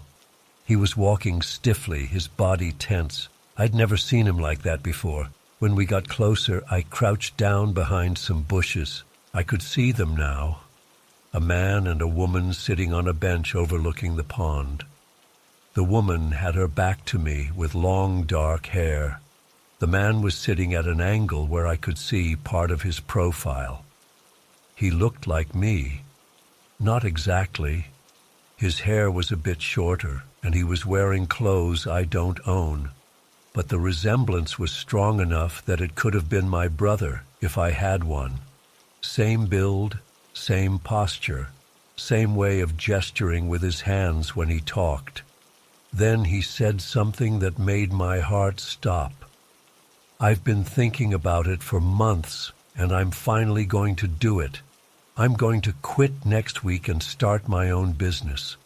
The consulting thing I was telling you about. I already have a business plan drafted and a couple of potential clients lined up. Cooper started growling. He never growls, not at other dogs, not at strangers, not at anything. But he was growling now, low and threatening, his eyes fixed on the man on the bench. I tightened my grip on his leash, afraid he might lunge forward. The woman said something about being proud of him, and the man, my doppelganger, I guess, continued. I've got the website almost finished. Still need to decide on the logo. I'm thinking something with mountains in it, to represent overcoming challenges or whatever bullshit marketing speak I can come up with. My laptop at home had the exact same website draft open, with 3 different logo designs, all featuring stylized mountains. I felt sick, physically, genuinely sick. My stomach was churning, and there was this pressure in my head like it was about to explode. It wasn't just fear. It was like my body was reacting to something fundamentally wrong, like reality itself was breaking around me. The man shifted on the bench, and for a moment I thought he was going to turn around fully. I ducked lower behind the bush, pulling Cooper down with me. He was still growling, his body vibrating with tension. I'm thinking of calling it Wilson Consulting Group, the man said. Simple, professional. Using my last name gives it credibility. My last name is Wilson, James Wilson. That's when Cooper barked, a sharp, angry sound I'd never heard from him before. The man on the bench stopped talking mid-sentence. "Did you hear that?" he asked. I didn't wait to hear the woman's response. I turned and ran, dragging Cooper with me. He didn't need much encouragement. He bolted alongside me, still growling. We sprinted down the path toward the park exit, not looking back. My chest was burning by the time we reached my townhouse. I fumbled with my keys, dropping them twice before managing to get the door open. Once inside, I locked the door, then checked all the windows and the back door too. Cooper paced around the living room, still agitated, still not acting like himself. I tried to rationalize what had happened. Maybe it was someone who knew me playing an elaborate prank. But how would they know about Iceland? About my business plans? And why would they go to all that trouble? Maybe I misheard. Maybe I'm having some kind of breakdown. Maybe it was just someone who coincidentally had similar experiences to mine. But I know what I heard, and I know what I saw. I called in sick to work the next day. Couldn't bear the thought of leaving my house. I've been Googling doppelgangers, parallel universes, simulations, anything that might explain what happened. Nothing helps. I keep thinking about what it means if there's another me out there. Is he really me? Is he living my life? Is he going to replace me? The worst part is that Cooper still isn't back to normal. He keeps going to the windows and growling at nothing. He follows me from room to room like he's afraid to let me out of his sight. Animals are supposed to sense things we can't, right? What is he sensing? Yesterday I got a call from an unknown number. I didn't answer it. They didn't leave a voicemail. I've been jumping at every sound outside my door. I haven't been back to the park. I don't think I ever will go back there. I take Cooper out for quick walks around the block now, always during daylight, always looking over my shoulder. I keep thinking about what would have happened if I'd stood up from behind that bush, if I'd walked over to the bench and faced him. Would he have recognized me? Would one of us have disappeared? Would the universe have somehow corrected itself? Or was it trying to tell me something? That I'm on the wrong path? That somewhere along the line, reality branched, and I ended up in the wrong version of my life? I don't know. I don't know if I'll ever know. But I can't shake the feeling that I glimpsed something I wasn't supposed to see, some tear in whatever fabric separates different realities. And now that I've seen it, I can't unsee it. I'm writing this at 3:47 a.m. Cooper is asleep at my feet, twitching and whimpering like he's having a nightmare. Outside my window, the street light keeps flickering. It never used to do that.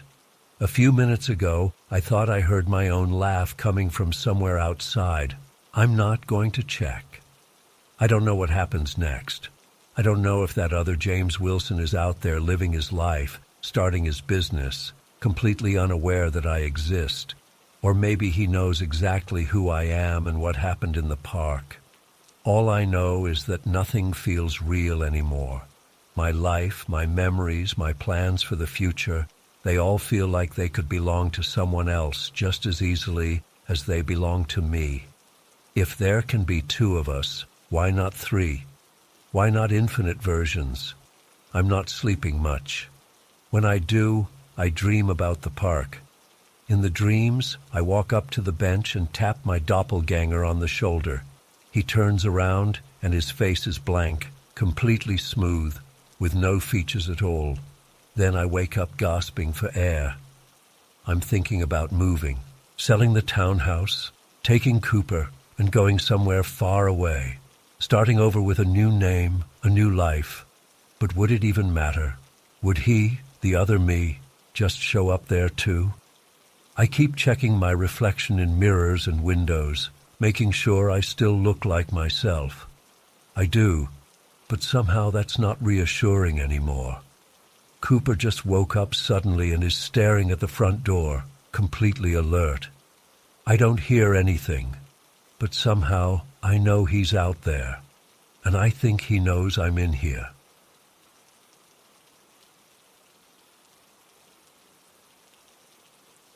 I still don't know how to explain what happened to me last month. I've tried researching it online, talked to a few friends who all think I'm either lying or going crazy, and even considered seeing a doctor to check if I'm developing some kind of auditory hallucinations. But I know what I heard was real. I just can't explain how it was possible. My name's Sophia, I'm 23, and I live in a small 2-bedroom house in the suburbs with my roommate Lucas. He's a few years older than me, 27, and we've been sharing this place for about 8 months. We're not super close or anything, just two people splitting rent who get along well enough. He works at an industrial warehouse about 20 miles from here, usually gets home around 6:30 p.m. depending on traffic. That Tuesday started off completely normal. I remember it was raining lightly, and I had the day off from my retail job. I spent most of the day catching up on laundry, watching Netflix, and working on some online courses I'm taking. Around 5:30, I was in my bedroom folding clothes while listening to a podcast. My window was closed because of the rain, and my bedroom faces the front of the house and our quiet residential street. It was about 5:50 p.m. when it happened.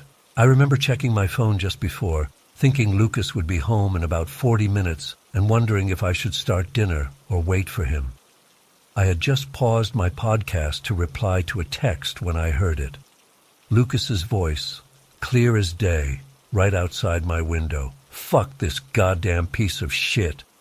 Then I heard a loud bang like something being hit hard, followed by, "Every fucking time with this truck. I swear to God I'm gonna sell this worthless pile of garbage." I recognized his voice instantly. Lucas has this distinct tone when he's really angry, slightly higher pitched than his normal voice, with this specific way he emphasizes certain words. Plus, he's always complaining about his old Ford pickup having issues. I figured he must have gotten home early and was having trouble with his truck again. Without even thinking twice about it, I put down the shirt I was folding and went to the front door to unlock it for him. We keep it locked, even when we're home. I opened the door, expecting to see Lucas standing by his truck in our driveway, but there was nothing there. No truck, no Lucas. Just our empty driveway and the neighbors across the street playing with their kids despite the drizzle. I stepped outside, confused. Maybe he had parked on the street for some reason, but there was no sign of him or his truck anywhere. I even walked around to the side of the house, thinking maybe he'd gone to check something, but nothing. Our street was quiet, except for the neighbor kids laughing. I went back inside, feeling disoriented. I knew what I heard. It wasn't something similar or something I could have confused. It was Lucas's voice, his exact manner of speaking, his exact words. I even heard the distinctive sound his truck makes when he hits it, which he's done before when it wouldn't start. The sound was so clear it was like he was literally standing right outside my window. Getting worried, I texted him, "Hey, you okay? Are you near the house?" I sat on my bed staring at my phone, waiting for a response. My mind was racing. Had I imagined it? Was someone playing a prank? Did someone record Lucas at some point and play it outside my window? None of it made sense. About 20 minutes later, around 6:10 p.m., Lucas finally replied, "No, still at work, just getting ready to leave." Why? I felt a chill run down my spine. I typed back, "Weird question, but did something happen that made you really mad just before 6? His response came quickly. "Yeah, actually, my truck wouldn't start in the parking lot. Had to get a jump from Mike. Why? What's going on?" I sat there staring at my phone, my hands literally shaking. I didn't know what to say. How do you tell someone you heard them having a meltdown from 20 miles away? I decided to call him instead of texting. "Hey, what's up? Why are you asking about my truck?" Lucas sounded confused when he answered. "This is going to sound crazy," I said, trying to keep my voice steady. "But about 20 minutes ago, I heard you outside my window. I heard your voice, clear as day, yelling about your truck." "What?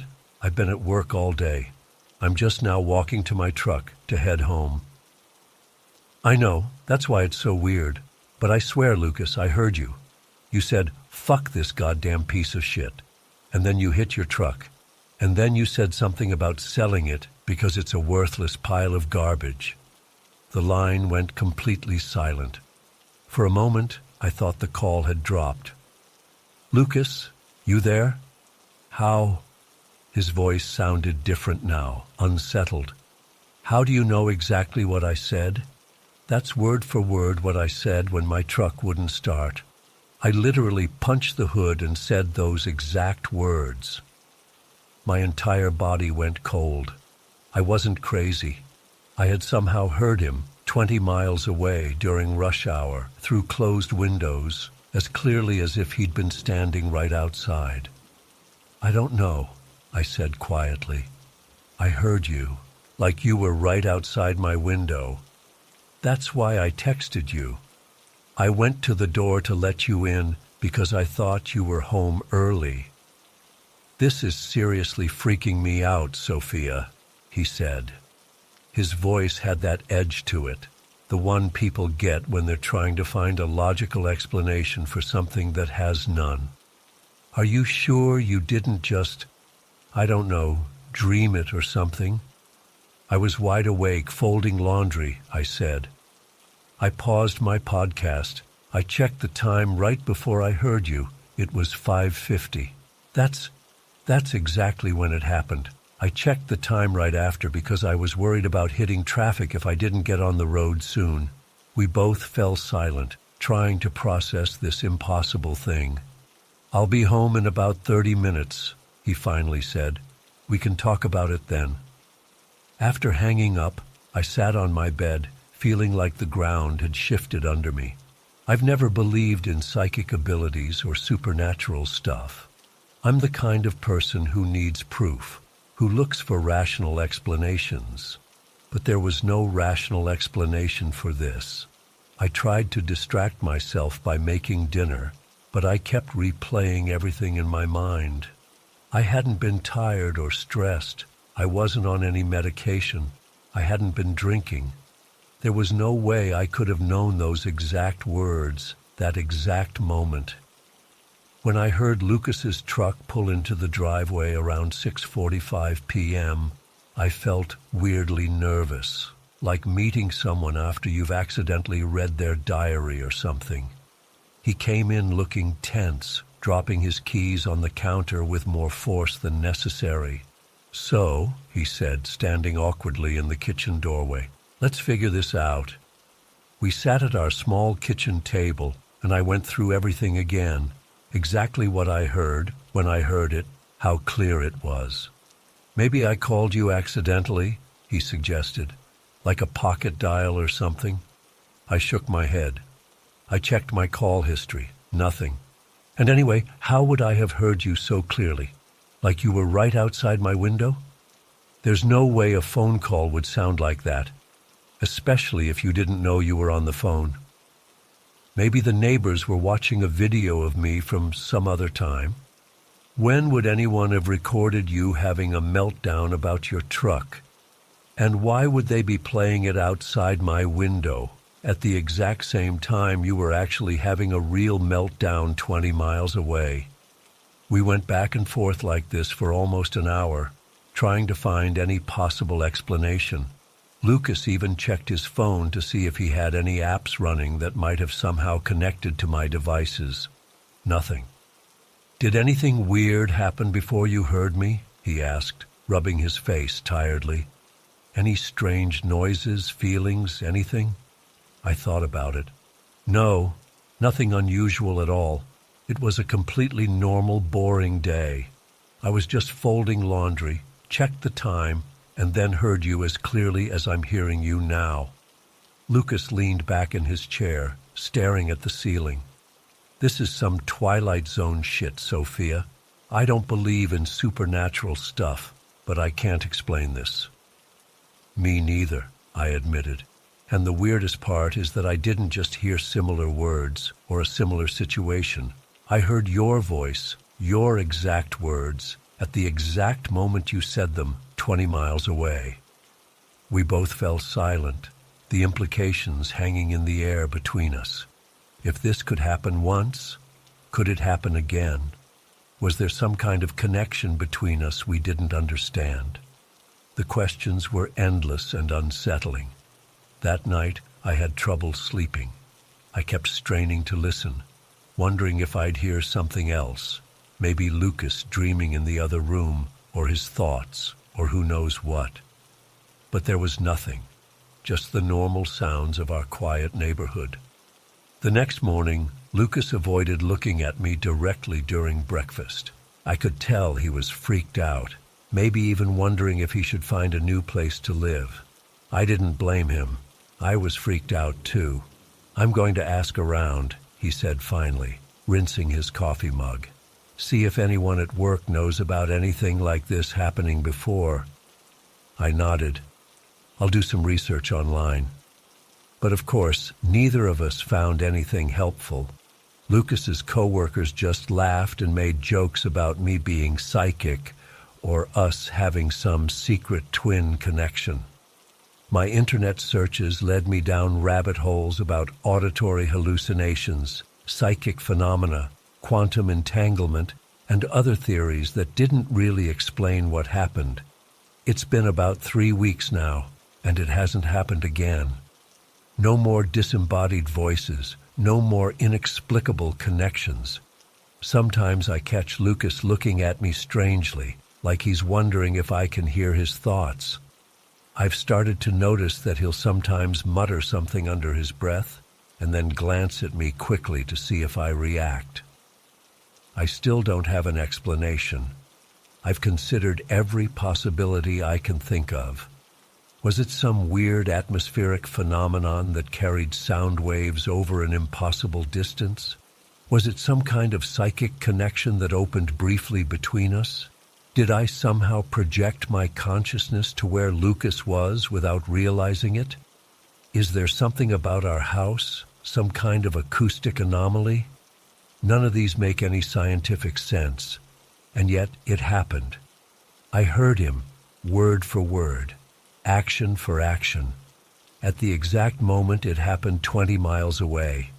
The scariest part isn't even the event itself. It's the questions it raises. What else might be possible that we don't understand? What if it happens again, but with someone else's voice, someone I don't know? What if next time I see something that isn't there or feel something happening to someone else? Where does it end? I've always thought of reality as something solid and dependable. Now I'm not so sure. There's a crack in my understanding of the world, and I don't know how to seal it back up. Sometimes at night I lie awake, wondering if somewhere, 20 miles away or 2,000, someone is hearing my voice right now, listening to words I'm speaking in real time, while I have no idea they're connected to me. I still don't know what happened that day. I probably never will. All I know is that for a brief moment, the laws of physics bent or broke, and I heard my roommate's voice from 20 miles away as clearly as if he'd been standing right beside me, and nothing has felt quite normal since.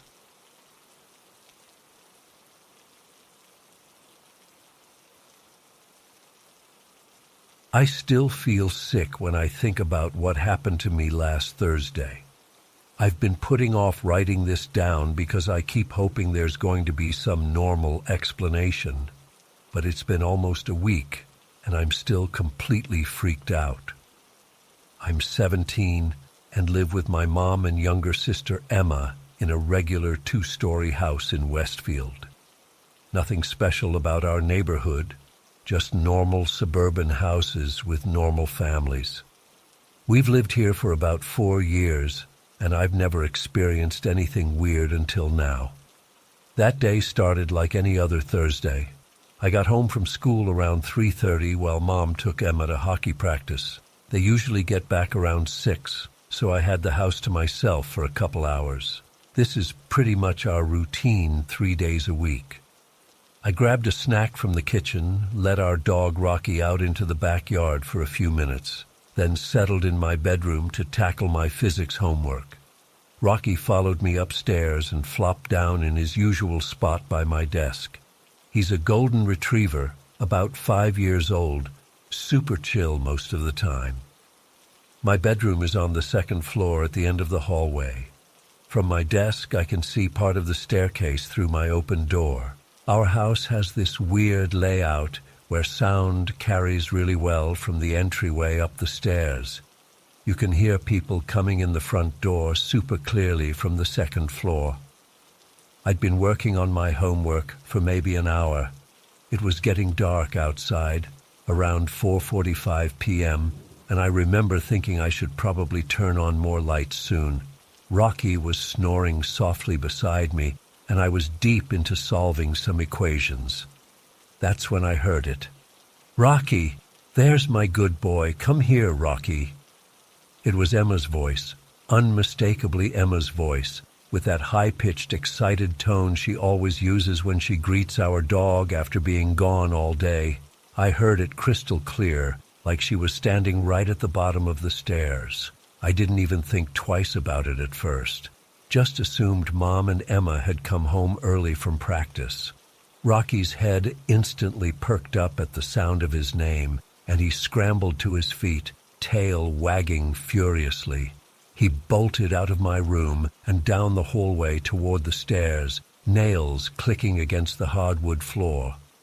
I remember glancing at the time on my laptop, 4:47 p.m., and thinking it was weird they were home so early. Emma's practice usually runs until at least 5:30, and with the drive, they're never home before 6 I called out, "Hey, you guys are early," but got no response. That's when I noticed something wasn't right. After Rocky ran out, there was this weird silence. Normally, when Emma calls for Rocky, she keeps talking to him in that baby voice she uses with him, telling him he's a good boy, asking if he missed her. And I'd usually hear my mom coming in too, setting down her keys, asking me how my day was. But there was nothing, just complete silence. I sat there for about 15 seconds, waiting for more noise. Footsteps, the sound of bags being put down, the front door closing, anything. But the silence just stretched on. Even Rocky seemed confused. I heard him reach the bottom of the stairs, his nails clicking on the wood, then stopping. A cold feeling washed over me. Something was wrong. "Mom? Emma?" I called out again, louder this time. No answer. I got up from my desk and walked into the hallway. Rocky was standing at the top of the stairs, looking down with his head tilted to the side, clearly confused. His tail had stopped wagging and was just hanging there. "Who's there?" I tried again, my voice sounding weird and tight. Still nothing. I slowly walked to the stairs and looked down into the entryway. Empty. No one was there. The front door was closed and locked, just as I'd left it after coming home from school. My first thought was that maybe they'd come in through the garage, so I went down and checked. The garage was empty. Mom's car wasn't there. I checked all the rooms downstairs, the kitchen, living room, dining room. Nobody. By this point, my heart was racing. I knew what I'd heard. It wasn't some vague sound I'd misinterpreted. It was Emma's voice, clear as day, calling Rocky exactly how she always does. It wasn't the TV or radio. Neither was on. It wasn't coming from outside or from a neighbor's house. The voice had definitely been inside our home, at the bottom of the stairs. I remembered we had a Ring doorbell that records when there's movement at the front door. With shaking hands, I pulled out my phone and checked the app. The last recorded movement was me coming home from school at 3:30. No one had approached our front door since then. I walked back upstairs, Rocky following close behind me, and shut my bedroom door. I tried calling Mom's cell, but it went straight to voicemail. This wasn't unusual. The reception at the hockey rink is terrible. I sat on my bed, trying to make sense of what had just happened. Had I imagined it? But Rocky had heard it too. He'd reacted instantly, jumping up and running toward Emma's voice. Dogs don't react to hallucinations. For the next hour, I couldn't focus on anything. I kept my bedroom door closed and jumped at every little sound. I texted my friend Jess about what happened, and she suggested maybe it was someone playing a prank, but our neighbors would need to yell pretty loud to be heard so clearly inside our house. Besides, it was Emma's voice, not someone doing an impression, but her actual voice, with all her specific inflections and the exact way she says Rocky's name. When 6:05 p.m. came around, I heard the garage door opening, this time for real. I practically ran downstairs, Rocky racing ahead of me. Mom and Emma came in through the garage door, carrying Emma's hockey gear. Emma immediately dropped her stick and bent down to pet Rocky. "Rocky, there's my good boy. Did you miss me?" she said, in the exact same way I'd heard over an hour earlier. I just stood there staring at them. My mom noticed my face and asked if everything was okay. "Have you guys been home at all since this morning?" I asked, my voice shaking a little. Mom looked confused. "No, we went straight from school to hockey, like always. Why? Did you maybe come home and then leave again, even for a minute?" Emma shook her head. "No, we've been at the rink the whole time. Practice ran the full session, and then we stopped for gas on the way home." I told them what had happened, how I'd clearly heard Emma's voice calling for Rocky, how the dog had heard it too and reacted. As I was describing it, Emma's face went pale. "That's really creepy," she said, moving closer to Mom. Mom tried to be rational, suggesting maybe it was the neighbors or the TV from another room that I'd misheard. "Mom, I know what I heard," I insisted. It was Emma's voice, exactly how she always greets Rocky. And he heard it too. He ran downstairs looking for her. We checked the Ring camera footage again, together this time. No one had approached our house between when I got home and when Mom and Emma returned. That night I couldn't sleep. I kept thinking about what I'd heard. It wasn't just a random sound I'd misinterpreted. It was a specific phrase in my sister's specific voice. And the fact that Rocky heard it too ruled out it being just in my head. The next day, I searched online for explanations. Most of what I found was about auditory hallucinations, but those are supposed to be vague or jumbled, not crystal clear sentences. And again, Rocky heard it too. I found some Reddit threads about time slips, where people experience moments from the past or future. Some suggested things like parallel universes briefly overlapping, or some kind of time glitch where I heard a moment that would happen later, which it did, when Emma actually came home and said those exact words to Rocky. But that doesn't explain why Rocky reacted to the phantom voice. If he was just responding to what I was hearing in my head, why did he run all the way downstairs looking for Emma? He clearly heard what I heard. It's been almost a week, and I'm still rattled by the whole thing. I've been keeping my bedroom door closed, and I've started playing music while I do homework, so I'm not sitting in silence. I find myself constantly glancing at the staircase, half expecting to hear Emma's voice again when she's not home.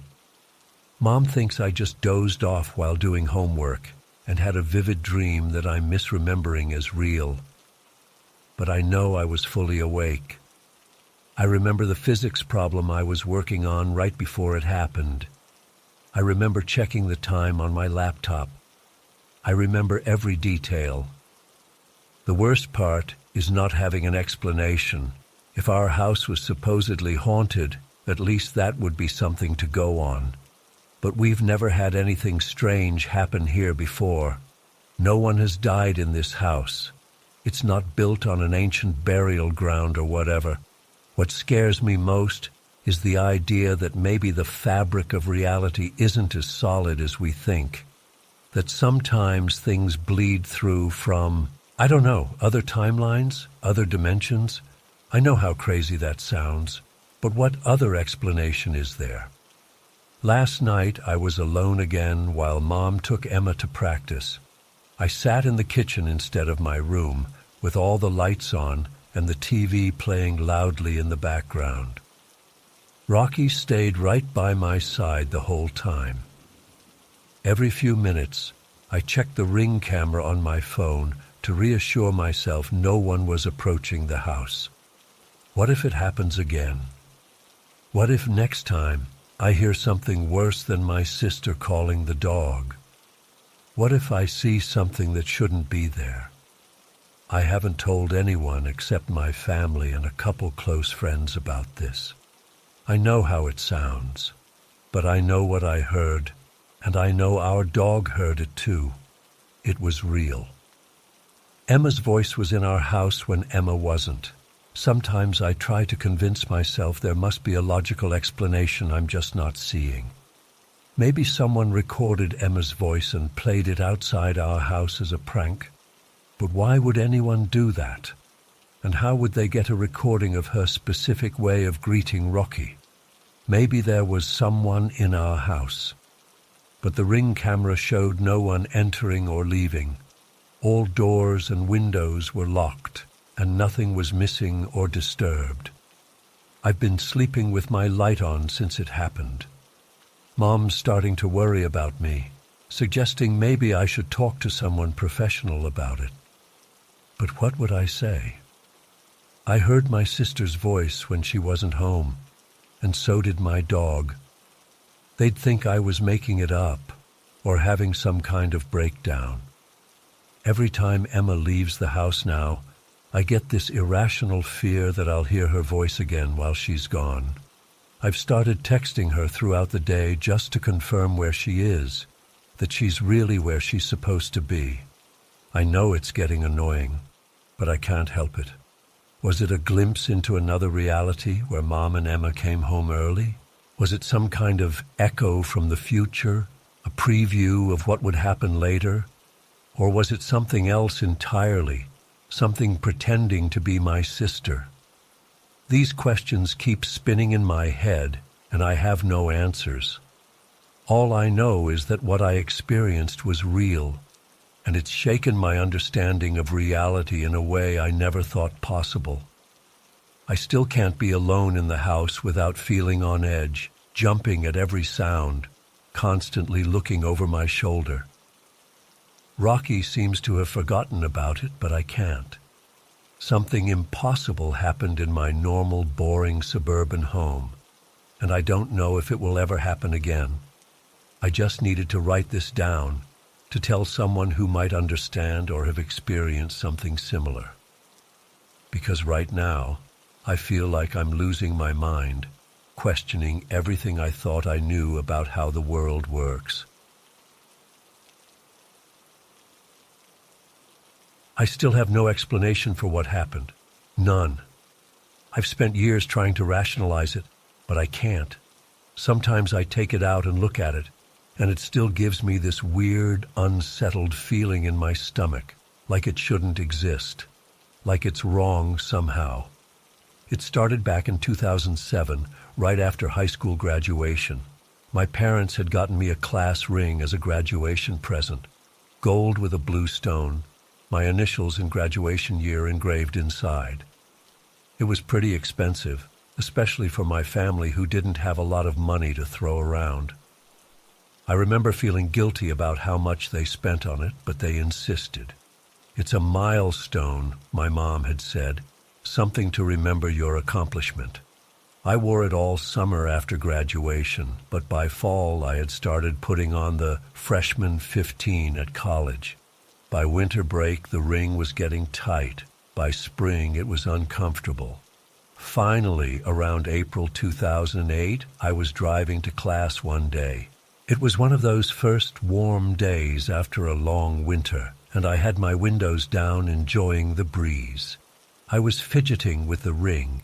It had been bothering me all morning because my fingers were swollen from the humidity. I was at a stoplight on Maple Avenue, right by that big Methodist church. I remember because I was looking at the church sign while waiting for the light to change. I twisted the ring, trying to get it past my knuckle, and it finally popped off. But instead of landing in my lap like I expected, it flew sideways through the air. I actually saw it in slow motion as it arced across the car and disappeared with a tiny ping sound into the vent on the passenger side dashboard. I freaked out. I pulled over as soon as I could and started frantically searching, sticking my fingers into the vent, trying to feel for it. Nothing.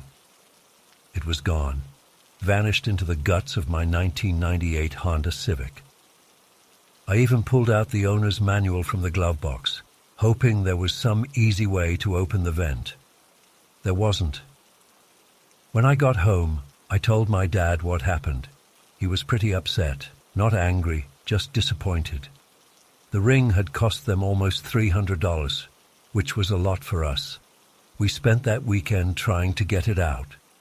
My dad went to AutoZone and bought a Haynes repair manual for my car model, and we studied the diagrams of the heating and cooling system. According to the manual, we'd have to disassemble half the dashboard to access where the ring probably was. Dad even called his mechanic friend, who confirmed it would be a massive job and probably cost more than the ring was worth.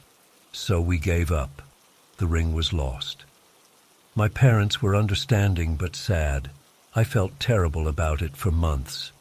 Fast forward to 2015. I'd graduated college, gotten a job in marketing, and moved from Ohio to Colorado.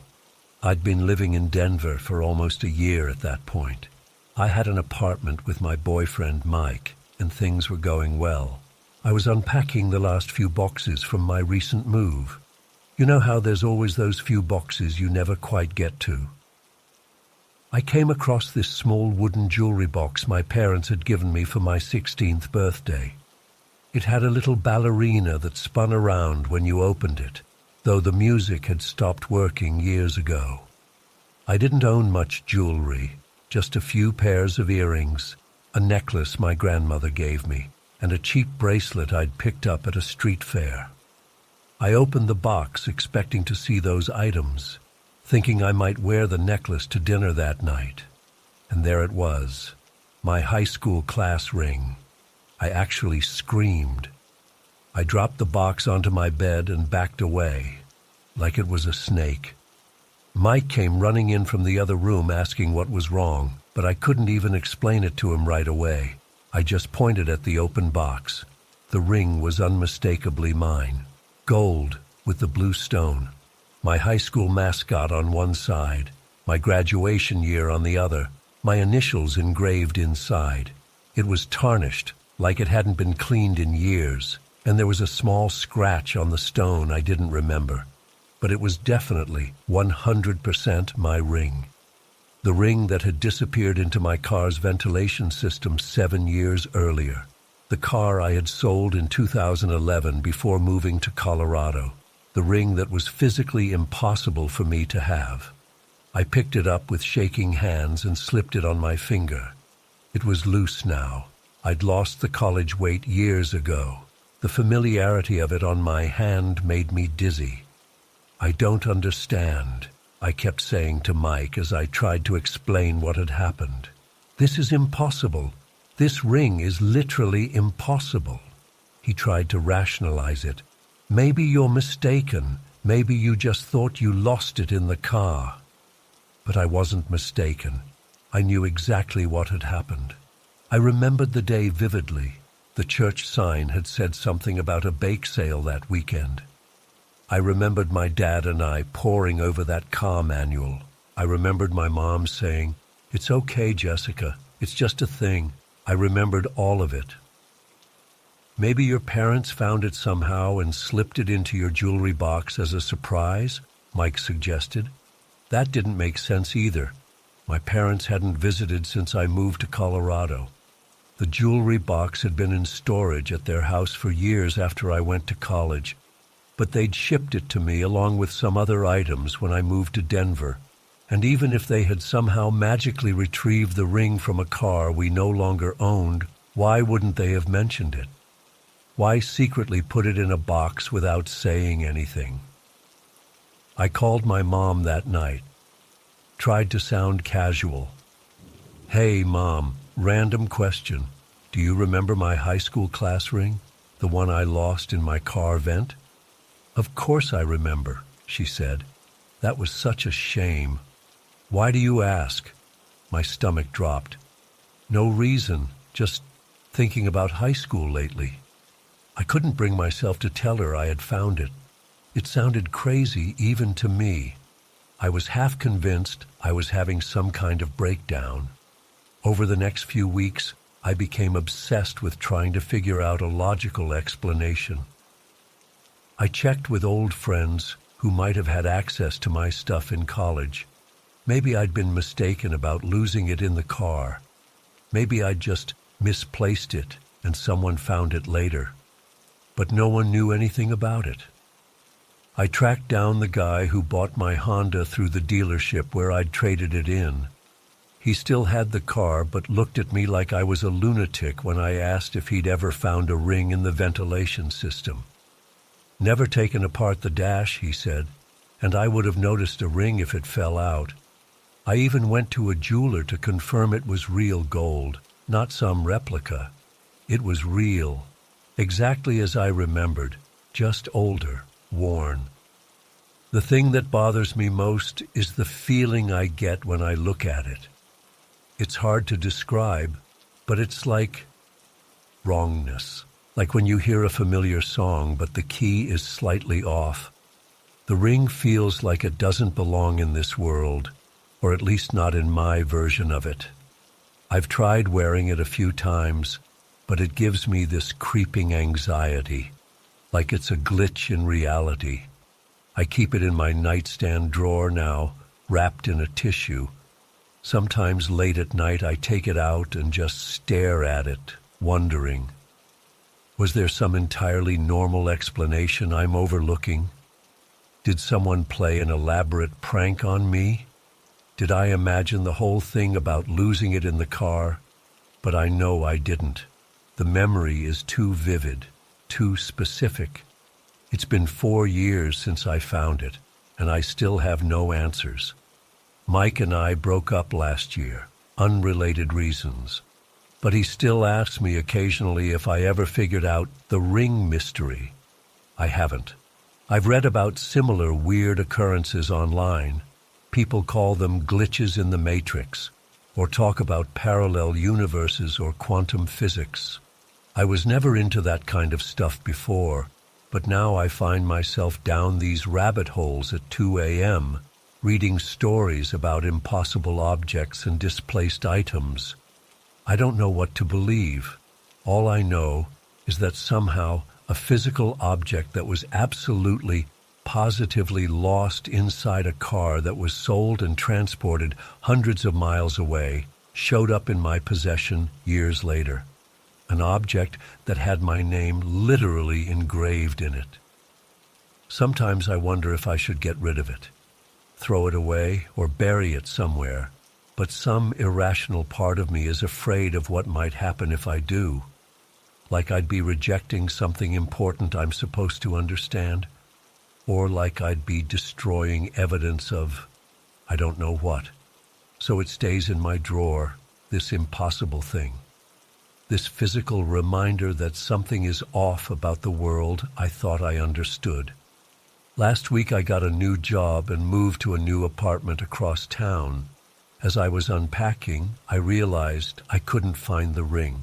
I tore through every box in a panic, not even sure why I was so desperate to find it. Eventually I did. It had fallen into the lining of the drawer where I kept it. Holding it again, I had the strangest thought. What if it disappears again? What if it finds its way to another version of me, in another timeline where I lost it somewhere else? Or what if more things start showing up, lost objects from my past that shouldn't exist anymore? I know how crazy this all sounds. If someone told me this story, I'd think they were confused or lying or mentally ill. Sometimes I wonder if I am. But then I look at the ring with my initials carved inside it, and I know this is real. The ring is real, and it's impossible, and I don't know what to do with that information. Maybe nothing will ever explain it. Maybe I'll go my whole life with this one inexplicable event that defies everything I understand about how the world works. But sometimes, late at night, I still slip it on my finger and stare at it, half expecting it to give me some kind of answer. It never does. It just sits there, solid and real and completely impossible.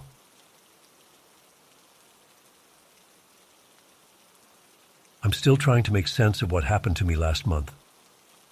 I've been losing sleep over it, questioning my memory, my sanity, even the basic laws of reality. I need to write this down somewhere. Maybe someone out there has experienced something similar and can help me understand. It all started with something so mundane, a conversation about a window cleaner. I was visiting my mom at her apartment in Chicago back in January. She's been living in the same high-rise for about 5 years now, ever since Dad passed. It's one of those older buildings with ridiculously tall windows that go from floor to ceiling, the kind you definitely can't clean yourself. I try to visit at least once a month. We usually just hang out, catch up on family stuff, watch some TV. That January visit was completely normal. We were having coffee in her living room when she mentioned something about the building's window cleaner. "Oh, did I tell you about Tony?" she asked, stirring her coffee. The guy who's been cleaning our windows for the past 3 years? I shook my head. Don't think so. What about him? They had to let him go, she said, lowering her voice even though we were alone. Apparently, Mrs. Geller in 5B caught him going through her jewelry box when he was supposed to be just cleaning her windows. I remember feeling shocked. Are you serious? Did she confront him? No, she was coming back from getting her mail and saw him through her partly open door. She called the building manager immediately, and they checked the security cameras. They caught him entering other apartments too when people weren't home. Mom went on to describe how upset everyone in the building was. Tony had been there for years. People trusted him. They'd given him access to their homes. Some residents were even checking if anything was missing from their apartments. The worst part is, I actually liked the guy, Mom said. He was always so polite, would ask about my plants. Makes you wonder if you can trust anyone these days. She mentioned having to change her cleaning routine now that no one was handling the windows. We talked about it for maybe 20 minutes before moving on to other topics. Just a normal conversation about building gossip, nothing that should have stuck in my memory more than any other chat with my mom. Fast forward to April. I drove over to Mom's place for our usual visit. Spring had finally arrived in Chicago, and she had the curtains drawn back to let in the sunlight. I remember noticing how clean her windows looked, which is ironic considering what happened next. We were catching up in the kitchen while she prepared lunch. Out of nowhere, Mom turned to me with this excited look on her face. "You won't believe what happened with the guy who cleans our windows," she said. I laughed, thinking she was bringing up some new development about Tony. "You mean the one who got fired for stealing from Mrs. Geller?" I asked casually. My mom froze, spatula in hand, and stared at me with the strangest expression. "How did you know that?" she asked slowly. "What do you mean? You told me about it. Back in January, remember?" She shook her head. "Megan, that's impossible. It just happened yesterday." I thought she was joking or confused. "No, Mom. You told me about Tony getting caught going through Mrs. Geller's jewelry when I was here a few months ago." "Tony?" she asked, looking genuinely puzzled. "Yes, that's his name. But I never told you about this before because it just happened yesterday afternoon. Mrs. Geller caught him when she came back from getting her mail." A weird feeling started creeping up my spine. "And she saw him through her partly open door and called the building manager?" Mom's face went pale. "How could you possibly know that? I didn't tell you those details yet." "And they checked the security cameras and found out he'd been entering other apartments too?" I continued, my voice getting shaky. Mom set down the spatula and sat down at the kitchen table. "Megan, you're scaring me. There's no way you could know all of this. I only found out myself last night when the building manager sent an email to all residents." I tried to convince her that she'd told me the exact same story months earlier, down to the smallest details. But she was adamant. The incident with Tony had just happened the day before. "Let me show you the email," she said, grabbing her tablet. She pulled up her email and showed me the message from the building manager. It was dated April 15th, the day before our visit. Subject: Security Incident. Window cleaning service terminated. Dear residents, this is to inform you that effective immediately, we have terminated our contract with Premier Window Cleaning Services due to a security incident that occurred yesterday afternoon. One of their employees, Tony Martinez, was discovered accessing a resident's personal belongings without authorization. The matter has been reported to the police. We are in the process of finding a replacement service and will update you when arrangements have been made.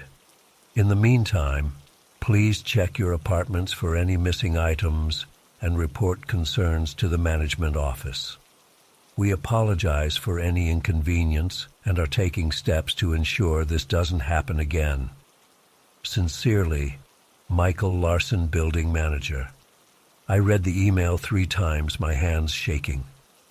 The date was right there, April 15th.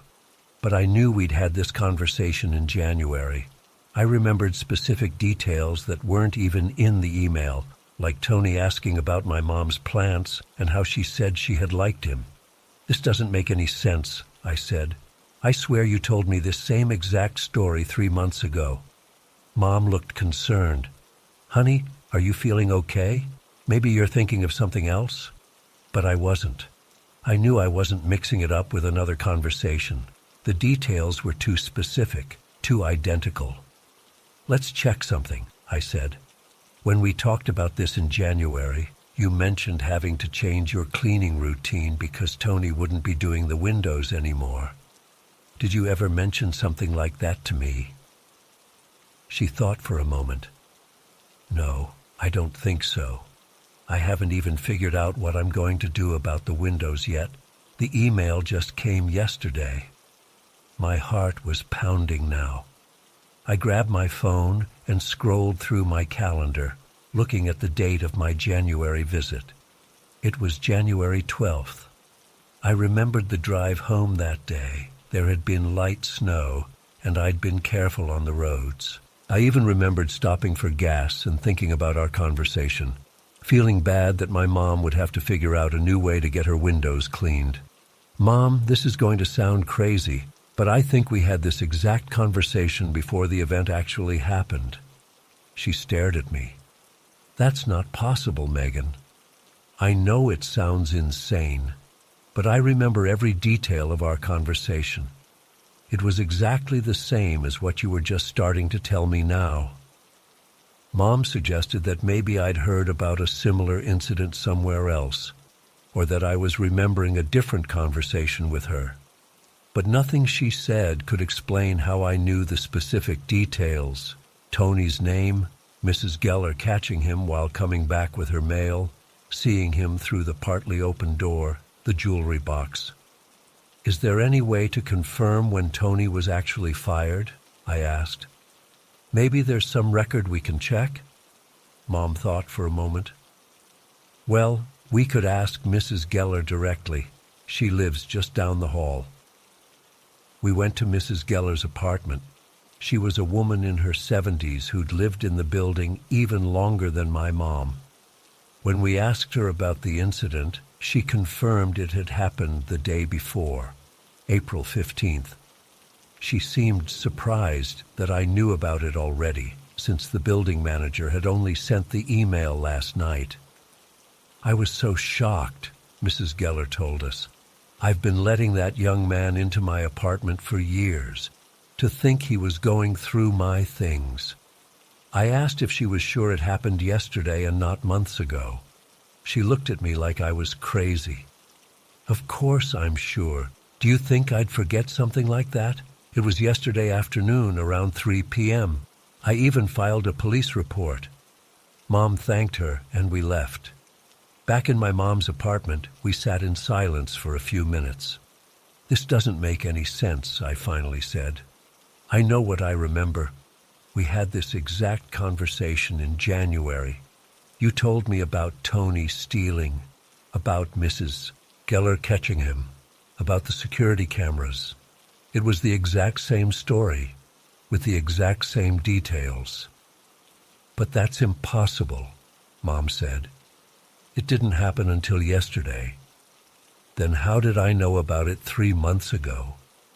We went back and forth like this for hours.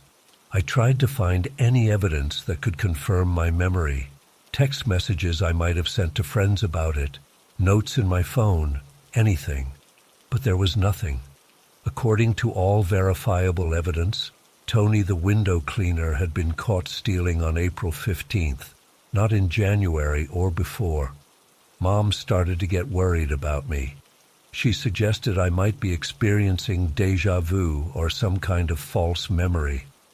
But déjà vu is vague and fleeting. This was detailed and specific. I knew facts I couldn't possibly have known.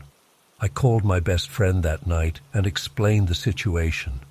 She suggested that maybe I'd dreamed the January conversation, and it had just been so vivid that I thought it was real.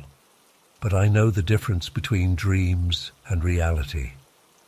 The January visit happened. We talked about other things that day too, her new medication, a show we were both watching, plans for her birthday in March. Those conversations had all been real. It's been a month now, and I still can't explain what happened. How did my mom tell me a detailed story about an event that wouldn't occur until 3 months later? Every time I think about it, I get this cold, unsettled feeling. If this could happen once, what else isn't following the rules of time as we understand them? I've started questioning other memories now. Did conversations I remember having actually happen? Are there other instances where I've known things before they occurred? I've become hyper-aware of every detail in conversations, wondering if I'm hearing something that refers to a future that hasn't happened yet. The worst part is that there's no explanation that makes sense. If I'd dreamed it or imagined it, how could I have known such specific details? If my mom had told me in January, how could she have known what would happen in April?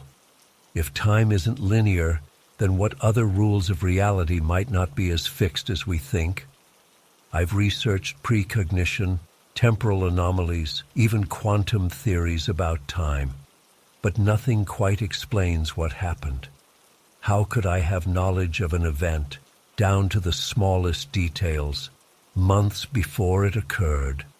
I go back and forth between thinking I must be losing my mind and being absolutely certain of what I remember. The window cleaner incident was such a mundane thing to have this time slip over. It wasn't dramatic or life-changing, just ordinary building gossip. Maybe that's what makes it more disturbing. If time can slip and fold over something so ordinary, then nothing is certain. I haven't told many people about this. Most would just think I'm confused or making it up. But I know what I experienced. Something happened that day that doesn't fit with how we understand time and memory. And I still don't have any answers. Has anyone else experienced something like this? A conversation or event that somehow happened before it was possible? I need to know I'm not alone in this. Because right now I feel like I've glimpsed something about reality that I wasn't supposed to see, and I don't know how to go back to seeing the world the way I did before. I've always been a rational person. My husband, Matt, even more so. He's one of those guys who needs proof for everything and has a logical explanation for anything weird that happens. We've lived in the city for over a decade, seen all kinds of strange people, and handled our fair share of uncomfortable situations. Nothing really fazed us anymore, until last Saturday. It was a beautiful spring afternoon, and we decided to take our dog Cooper, a goofy chocolate lab, to Riverside Park. It's usually packed on weekends, and that day was no exception. Families having picnics, joggers weaving through the crowds, teenagers hanging out on blankets, the usual scene. The three of us were walking along the main path when it happened. I still get goosebumps thinking about it. I'm writing this all down because I need to process what happened, and honestly, I'm hoping someone else has experienced something similar, because what we saw that day doesn't make sense. It literally defies explanation. We were about halfway through our walk when I noticed him, a tall man, maybe in his early 50s, wearing an expensive-looking charcoal suit that seemed out of place for a casual Saturday in the park. He had this perfectly groomed salt and pepper hair and was carrying what looked like a designer briefcase. But it wasn't his appearance that caught my attention. It was the way he was staring directly at us. I swear I never saw where he came from. 1 minute, The path ahead was filled with random people, and the next, this man was just there, standing maybe 30 feet ahead, completely still while everyone else moved around him, and his eyes were locked on us. "Matt," I whispered, squeezing my husband's arm, "that guy is staring at us." Matt looked up from his phone. "Which one?" "The one in the suit, straight ahead." The second Matt spotted him, the man's face lit up with recognition. He started walking toward us with purpose, like he was greeting old friends. Cooper didn't react at all, which was weird because he usually gets excited about strangers approaching us. As the man got closer, I could see his face more clearly.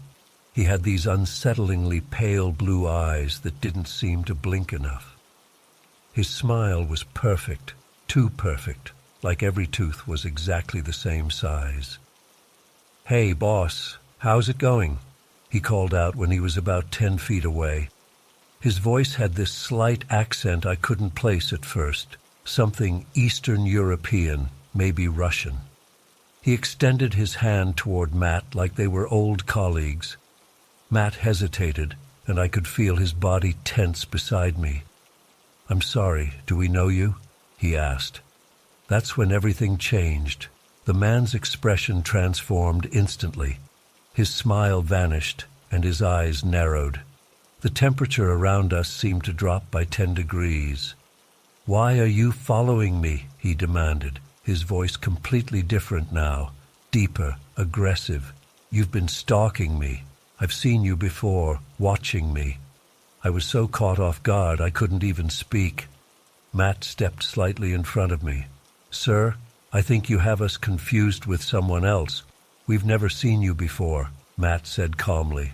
The man's face twisted with anger. "Don't lie to me. I know what you're doing." He jabbed a finger toward us. "Stay away from me. Next time will be different." Then he turned sharply and walked away in the opposite direction, his movements stiff and unnatural. Here's where it gets truly inexplicable. Matt counted to 5 before looking back to make sure the man wasn't following us. 5 seconds. That's it. When we turned around, the man was gone. Completely gone. We were standing in an open section of the path. There were no exits nearby, no buildings, just open areas with sparse trees and benches. There were people all around us. It was physically impossible for someone to disappear from sight that quickly. The nearest tree was thin and at least 40 feet away. The closest bench was occupied by a family. There was nowhere he could have hidden. "Where did he go?" I asked, my voice shaking. Matt scanned the area, turning in a complete circle. "I don't know. Maybe he walked into that group over there?" But we both knew that was impossible. He would have had to sprint at Olympic speed to reach any crowd in 5 seconds, and we would have seen that. Another detail that didn't hit me until later. Nobody around us reacted to the confrontation. Not one person. In a packed park, with a man aggressively accusing us of stalking him, not a single head turned our way. Not even the dogs in the area looked at us. It was like the entire interaction happened in a bubble that only included the 3 of us. I felt sick to my stomach. "Matt, this isn't right. Something's really wrong." Matt, my logical husband who always has an explanation, looked pale. "Let's go home," was all he said. The walk back to our apartment was silent. Cooper sensed our unease and stayed unusually close. I kept looking over my shoulder, half expecting to see the man materialize behind us. When we got home, we tried to rationalize what had happened. Maybe he was on drugs, but his appearance was immaculate, and despite his erratic behavior, his speech wasn't slurred or incoherent. Maybe he had mental health issues? Possible, but that didn't explain his impossible disappearance. Maybe he ducked behind someone we didn't see. But the area was open, and we would have spotted him moving away. That night, I couldn't sleep. I kept replaying the encounter, trying to find some explanation. It wasn't just his disappearance that bothered me. It was the certainty in his eyes when he first approached us. He genuinely seemed to recognize us, and then just as genuinely believed we were stalking him. The switch had been so abrupt, so complete. The next morning we went back to the park. I don't know what we expected to find, but we needed to see the space again in daylight, to confirm that there really was nowhere he could have hidden. And there wasn't. The area was even more open than I remembered. While we were standing there, an older woman walking her poodle approached us. "Are you folks looking for someone?" she asked. "Actually, yes," Matt said. "Did you happen to be here yesterday around 3 p.m.? We had a strange encounter with a man in a suit." She shook her head. "I'm here every day at that time. Didn't see anyone in a suit yesterday. Not the kind of outfit you normally see in the park on weekends." As we walked away, Matt squeezed my hand. "Claire, I can't explain this. I've been trying, but I can't." Coming from him, that was significant. This is a man who has a scientific explanation for everything. 3 days have passed, and I still feel on edge. I find myself scanning crowds, looking for that too perfect suit, those pale blue eyes. Last night, I woke up at 3 a.m. convinced someone was watching me through our bedroom window, which is impossible because we live on the 8th floor. Yesterday, I was waiting for the subway when I noticed a man across the platform staring at me. For a second, my heart stopped. But it was just a regular commuter checking his watch behind me. I keep thinking about that Russian accent. It reminded me of a client Matt had a few years ago, a businessman from Moscow.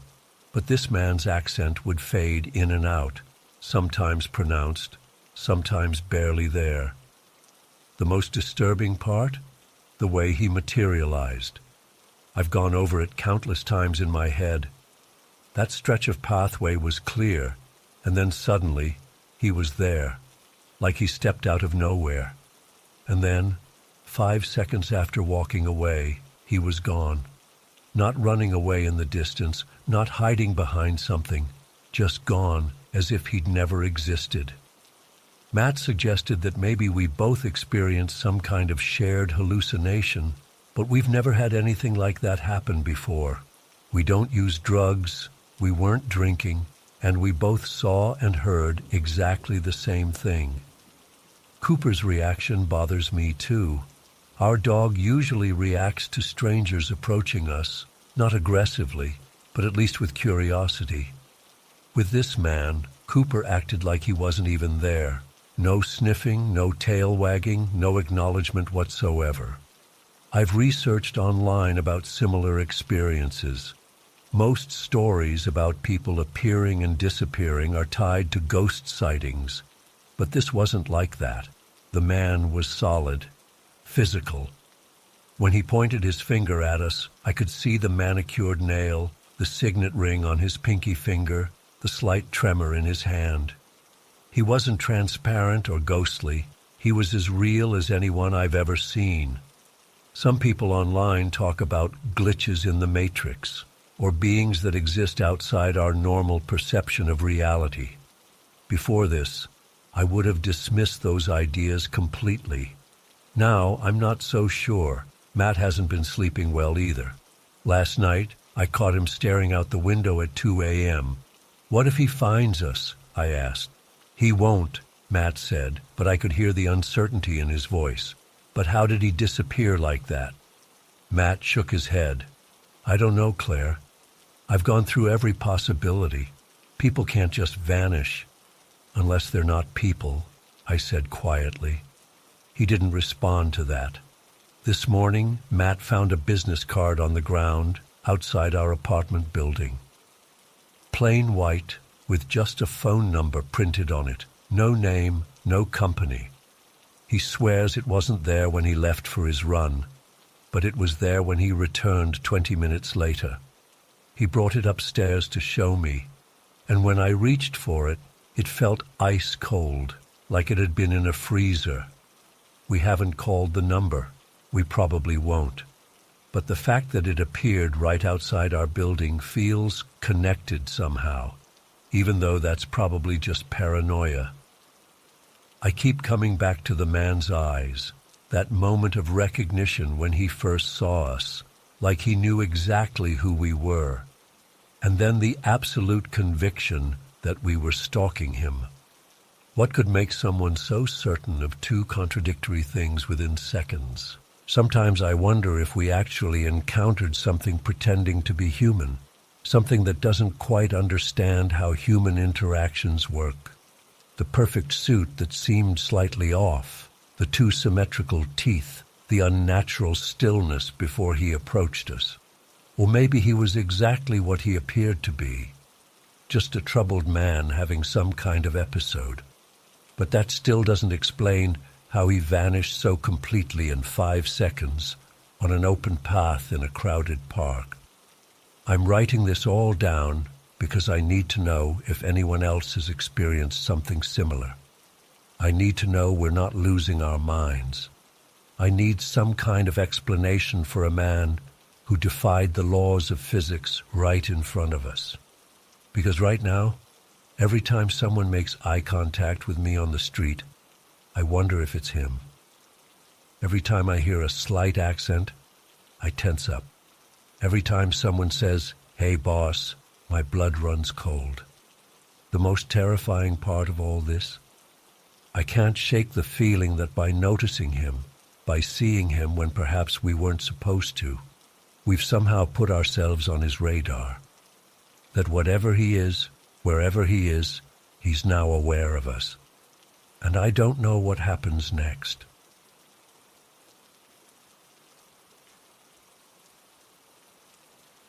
I've been debating whether to post this for months now.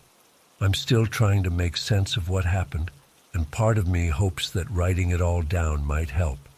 Maybe someone else has experienced something similar? I don't know. I just need to get this off my chest because it's been almost a year, and I still get chills thinking about it. So last year, my boyfriend Mike and I moved into this apartment complex on the east side of town. It wasn't anything fancy, just a standard 2-bedroom with thin walls and that generic beige carpet every apartment seems to have. We were excited though because it was our first place together and the rent was actually affordable. I've always been a bit paranoid about security, especially in apartment buildings where you're surrounded by strangers. Our unit was on the 2nd floor, and I constantly worried about the shared hallways and how close everyone lived to each other. I'd check the locks multiple times before bed and whenever we left. Mike would laugh at me for it, but he didn't grow up watching true crime shows like I did. Anyway, this happened about 2 months after we moved in. It was a Saturday in October, and Mike had to drive to his parents' house about an hour away to help his dad move some furniture. I decided to stay home since I had a ton of cleaning to do, but after a couple hours of scrubbing and organizing, I was completely wiped out. I texted Mike to see how things were going, and he said they were running behind schedule and he probably wouldn't be back until late afternoon. I remember feeling relieved because that meant I could take a quick nap without feeling guilty. I was exhausted. Before lying down, I did my usual security check. I distinctly remember locking the deadbolt and even testing the handle to make sure it was secure. Our front door had that standard apartment lock, the kind that automatically locks when you close it, plus a deadbolt for extra security. Both were definitely locked. I grabbed my phone, put on some random YouTube video about home organization, the irony isn't lost on me, and stretched out on the living room couch. It was around 1:30 p.m. at this point. I wasn't planning to sleep long, just rest my eyes for a bit, you know. Here's where things get weird. I was lying there, still very much awake and listening to the video, when I heard keys jingling outside our door. Then came the sound of a key sliding into the lock, the deadbolt turning, and the door opening. I immediately assumed it was Mike coming home early. I don't know why, but I pretended to be asleep. Maybe I thought it would be funny to make him think he'd have to wake me up. I heard the door close, then the sound of something being set down on our entryway table. That little table where we always toss our mail and keys. Then footsteps, definitely Mike's footsteps. I recognize the way he walks, kind of heavy on his heels. The footsteps came into the living room and stopped right by the couch where I was lying. "Hey, babe, are you asleep?" It was Mike's voice, exactly his voice. Not similar, not close. It was his voice, with his exact tone and inflection. I kept pretending to be asleep, figuring he'd either try to wake me up again or just let me rest. After a moment, I heard him walk away down the hallway toward our bedroom at the back of the apartment. I could hear him sit down in his computer chair. It makes this specific creaking sound whenever someone sits in it. Then I heard the familiar click-clack of his keyboard. At this point, I genuinely started drifting off to sleep, comforted by the fact that he was home. When I woke up, the apartment was quiet. The YouTube video had ended, and according to my phone, it was around 2:45 p.m. I'd been asleep for about an hour. I stretched, got up, and walked to the bedroom to see what Mike was up to. The room was empty. The computer was off. No sign of Mike. I figured he must have gone to the bathroom, or maybe stepped out to grab something from his car. I called out his name. No answer. I checked the bathroom, the kitchen, the spare bedroom, the balcony. Nowhere. His car wasn't in the parking lot either. Confused, I grabbed my phone and texted him, "Where'd you go?" His response came almost immediately. "What do you mean? I'm still at my parents' place. Should be heading back in about an hour." I felt like someone had dumped ice water down my back. My hands started shaking so bad I could barely type a reply, asking if he was messing with me. He wasn't. He hadn't been home at all. In a panic, I ran to the front door. My mind was racing. Maybe I dreamed the whole thing. But when I got to the door, two things made my blood run cold. The deadbolt was unlocked, and there was a small stack of mail on the entryway table that hadn't been there before. I'm not talking about mail that could have been slipped under the door. These were our actual envelopes from our mailbox downstairs. Bills, a magazine, and a postcard from Mike's sister. The exact kind of stuff that Mike would have grabbed from our mailbox on his way up. The exact kind of stuff I heard being placed on that table. I frantically checked through the apartment again, looking in every closet, behind the shower curtain, under the beds, absolutely terrified that someone was still there. Nobody was. Nothing seemed to be missing or disturbed either.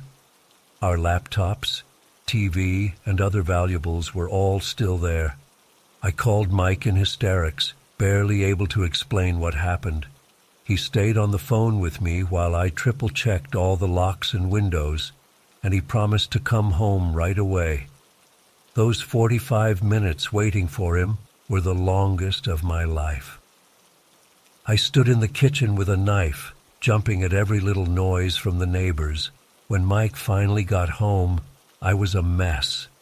We searched the apartment together one more time. He checked our phones and laptops to make sure no one had accessed them. We even asked the building manager if maintenance had been in our unit. They hadn't. Nothing made sense. Mike suggested that maybe I was in that weird half-sleep state where you can hallucinate things. I wanted to believe that, I really did, but it doesn't explain the unlocked door or the mail on the table. I know I locked that door. I know there was no mail there when I lay down, and what I heard wasn't vague or dreamlike. It was crystal clear. The keys, the footsteps, the voice. It was all so real. We spent that night discussing all possible explanations. Maybe someone has a key to our apartment. But how would they sound exactly like Mike? Why would they just put mail on the table and leave without taking anything? It wasn't like we had anything super valuable anyway. I spent hours that night reading about sleep paralysis and hypnagogic hallucinations, trying to find a rational explanation, but none of them quite fit what happened. The next day, we contacted the property management and had our locks changed. Mike also installed one of those Ring doorbell cameras so we could monitor who comes and goes. We never saw anything unusual on the footage after that. For weeks afterward, I couldn't be alone in the apartment. I took all my work to coffee shops and would only come home when Mike was there. I stopped napping entirely. Even now, almost a year later, I still check the locks compulsively and never fully relax when I'm home alone. The whole experience leaves me with so many questions I can't answer. Was someone actually in our apartment? If so, how did they sound exactly like Mike? Why didn't they take anything? Or was it something else? What haunts me most is the voice. It wasn't just similar to Mike's. It was Mike's voice, down to the way he always says, "Hey babe," when he comes home. The casual familiarity in that tone that only comes from someone who said those exact words to you hundreds of times. I've read about doppelgangers and weird paranormal stuff since then, but I've never been a superstitious person.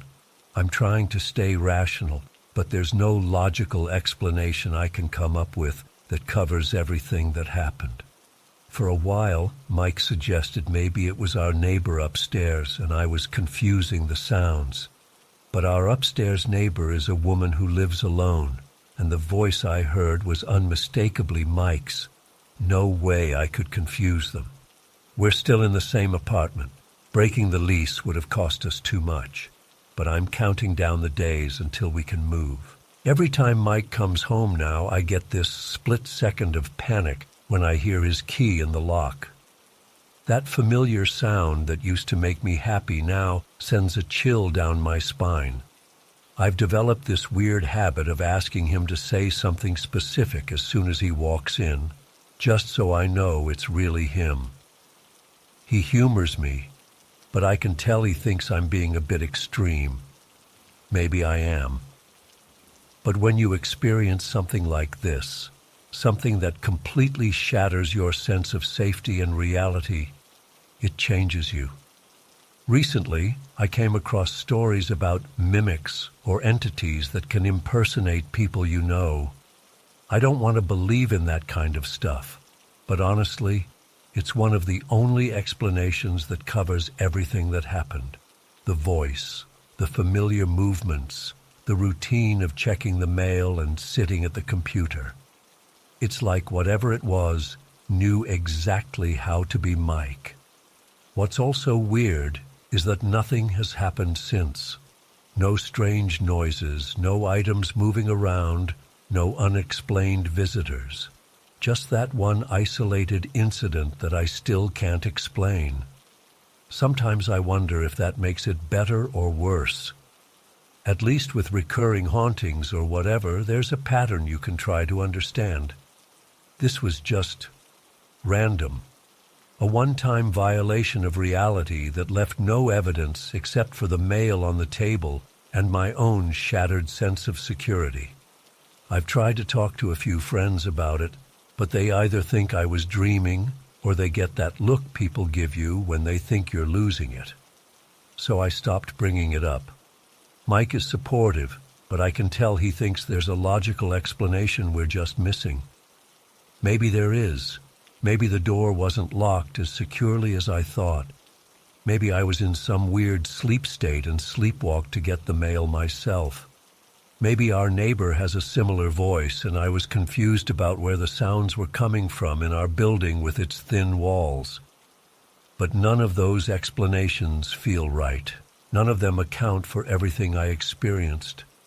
Sometimes I lie awake at night and wonder, what if it comes back? What if next time it doesn't just sit at the computer and leave? What was its purpose? Was it trying to scare me, or study us, or something else entirely? I don't nap in our apartment anymore, ever. Even when I'm exhausted, I'll force myself to stay awake until bedtime. The thought of being in that vulnerable, half-awake state again terrifies me. If Mike has to be gone overnight for work, I stay with my sister. I just can't be alone here after dark anymore. The rational part of my brain keeps searching for an explanation, but the part of me that heard that voice and saw that male knows what happened was real. Someone was in our apartment that day, and they were pretending to be the person I trust most in the world, and I have no idea why. I still don't have answers. I'm not sure I ever will.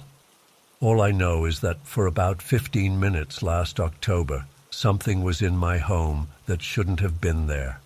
Something that knew how to be Mike, how he sounds, how he moves, what he says. And sometimes when I'm alone and the apartment gets too quiet, I swear I can still hear those footsteps coming down the hallway.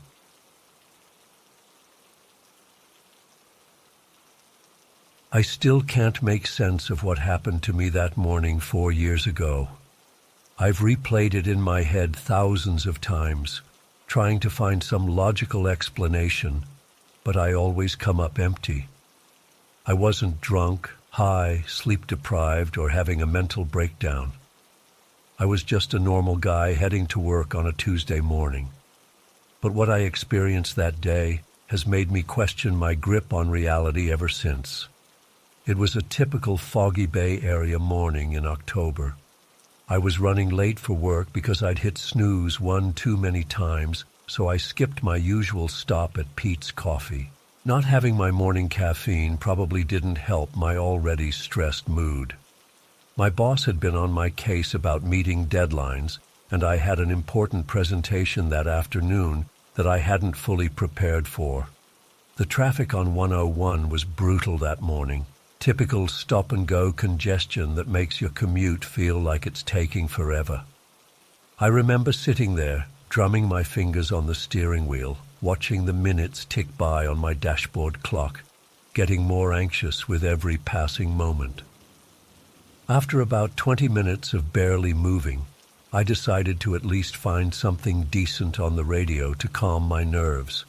I had been listening to some podcast about financial planning that was just stressing me out more. I started pressing the scan button, trying to find a station with music instead of just people talking. That's when it happened. I was looking down at the radio for maybe 2 seconds. The traffic had been completely stopped for at least a minute. When I looked up, I realized the white Ford F-150 in front of me was suddenly much closer than it had been before. Before I could react, my car slammed into the back of the truck. The impact was unmistakable. There was that sickening crunch of metal hitting metal. My body jerked forward sharply, then snapped back against my seat. My coffee tumbler flew off the center console and hit the passenger floor.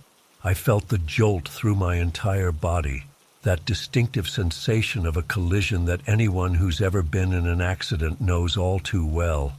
"Shit," I yelled, immediately turning off my radio and hitting my hazard lights.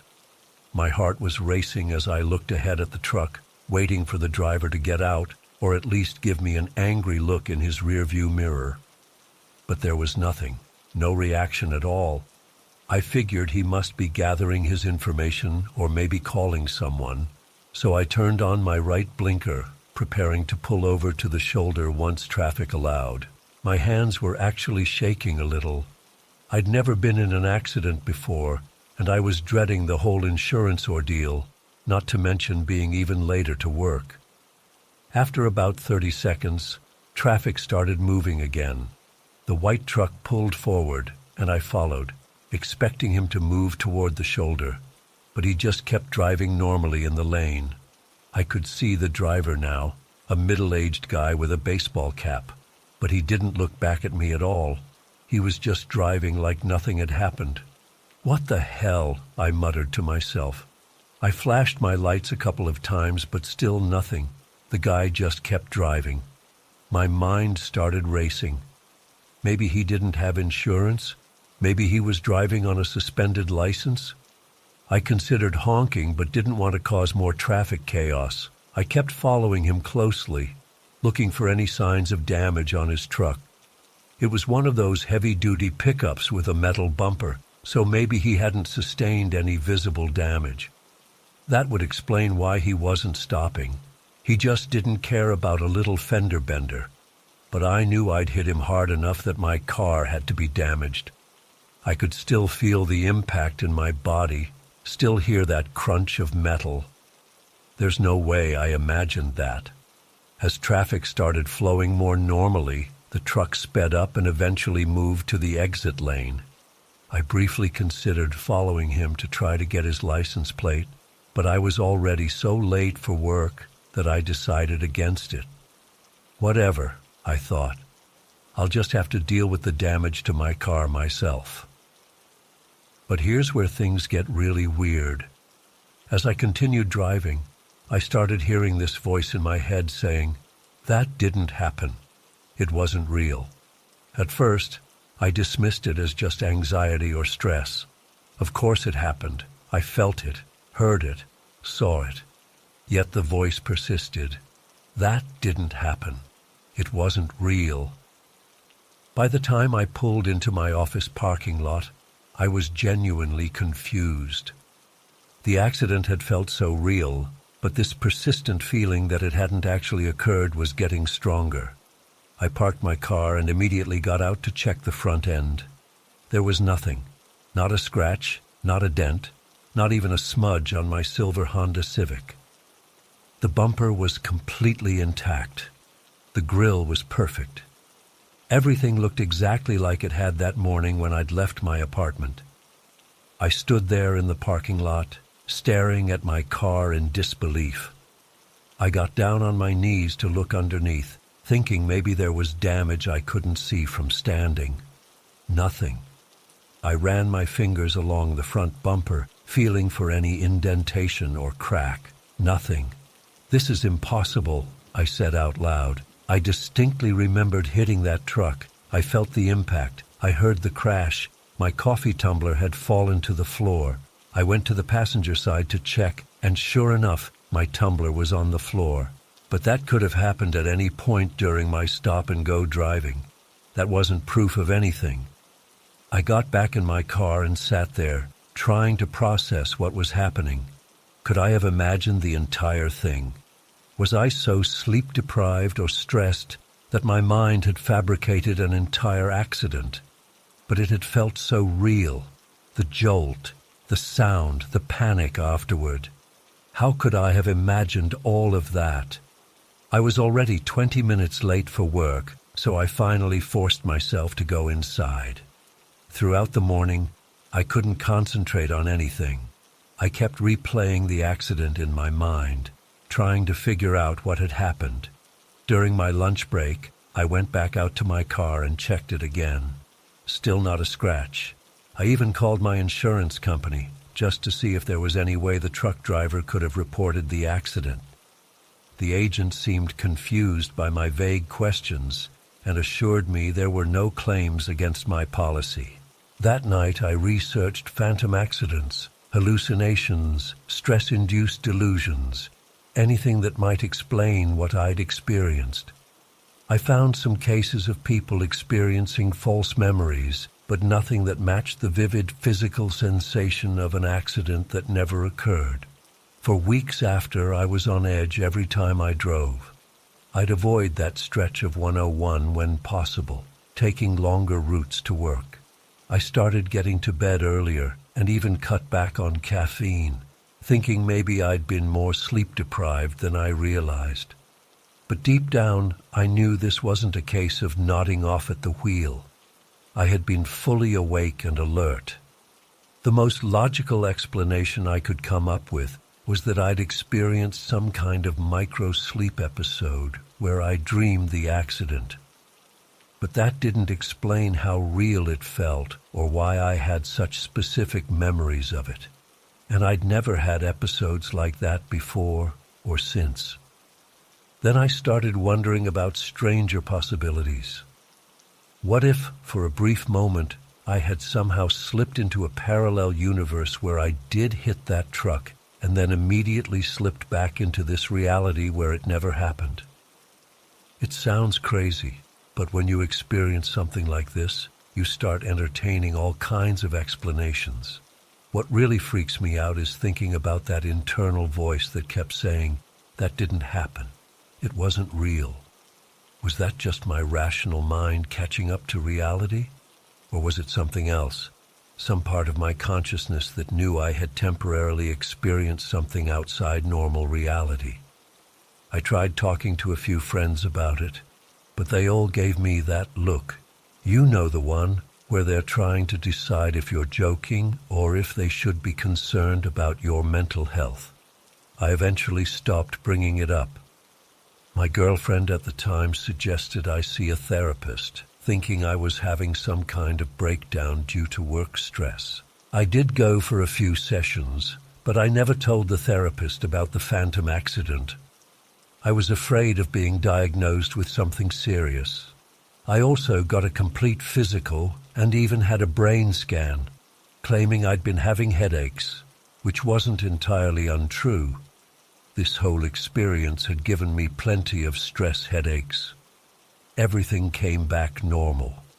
4 years later, I still don't have an explanation. I've never had another experience like it. I've never been diagnosed with any mental health issues. I wasn't on any medication at the time. I wasn't hungover or sleep-deprived beyond the normal tiredness of a working adult. There's simply no rational explanation for why I experienced a car accident that physically never happened. Sometimes I wonder if the truck driver experienced anything strange that day. Did he feel a phantom impact too? Did he look in his rearview mirror and see me, then wonder why I was acting like I'd hit him when I hadn't? Or was he just a normal guy in a white truck who has no idea that he's part of the weirdest experience of my life? The whole thing has made me question the nature of reality in ways I never did before. If I can experience something so vividly, something with physical sensations and sounds and immediate emotional responses, and yet have it not be real, what else might not be as solid as I think it is? How much can I really trust my own perceptions? I used to be a completely rational person. I'd roll my eyes at people who claim to have experienced supernatural or unexplainable phenomena. But now I'm not so sure about anything. Just last week, I was stuck in traffic again on that same stretch of highway.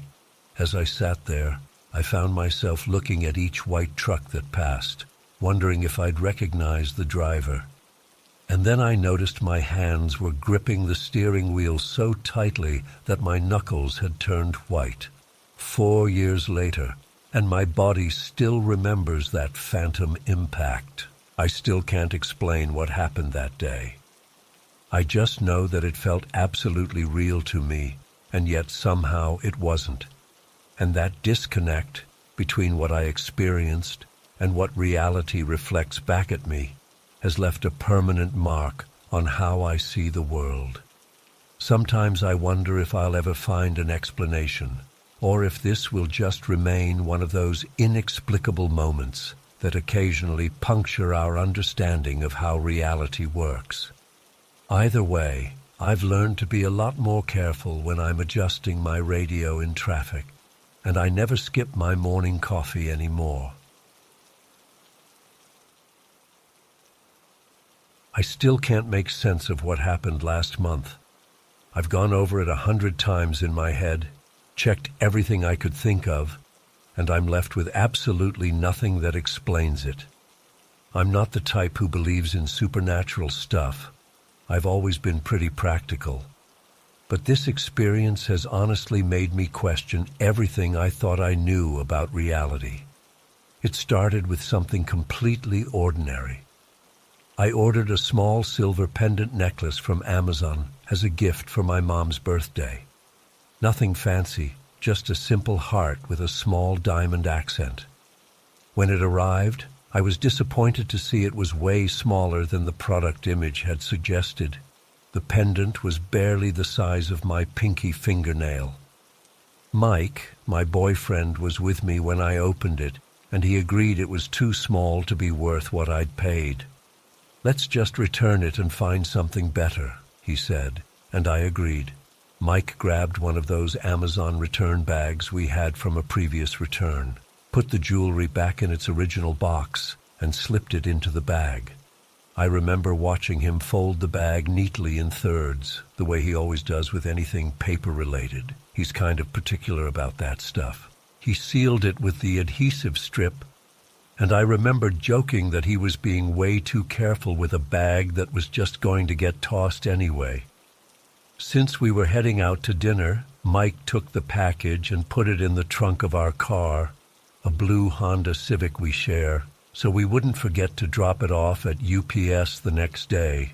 I specifically remember him placing it on the left side of the trunk, next to the reusable grocery bags we keep back there. The next morning, we drove to the UPS store near our apartment. It was a Tuesday, and I had the day off, so we decided to run a few errands together. Mike grabbed the package from the trunk, and we went inside. There was a short line, maybe 3 people ahead of us. When it was our turn, the UPS guy scanned the QR code on the package, gave us a receipt, and tossed the package into a bin behind the counter. Pretty routine stuff. I got an email confirmation from Amazon about an hour later, saying they had received notification that my return was on its way back to them. 2 days after that, I got another email confirming they had received the return and were processing my refund. The refund showed up on my credit card statement a couple days later. Case closed, right? That's what I thought. Fast forward to exactly 1 week after we returned the package. It was a Tuesday again, and Mike and I had just gotten back from grocery shopping. We had a bunch of bags in the trunk, and as Mike was grabbing them, he suddenly got real quiet. "Amanda," he said in this weird voice, "did you order that necklace again?" I was grabbing a bag of apples and barely paying attention. "What? No, why would I?" He didn't answer, so I looked over at him. He was standing there holding something in his hand, staring at it like he'd seen a ghost. It was the Amazon return package with the necklace in it, the exact same one we had returned a week earlier. At first, I thought he was playing some kind of weird joke, but Mike isn't the pranking type. The package was folded the exact same way he always folds things, in thirds with the edges perfectly aligned. The return label was still attached to it, with the UPS tracking sticker on it from when they'd scanned it in. "Is this some kind of joke?" I asked, feeling weirdly scared even though it was just a package. "Open it," Mike said, handing it to me. I tore open the seal, and inside was the exact same small silver heart pendant necklace in its original box.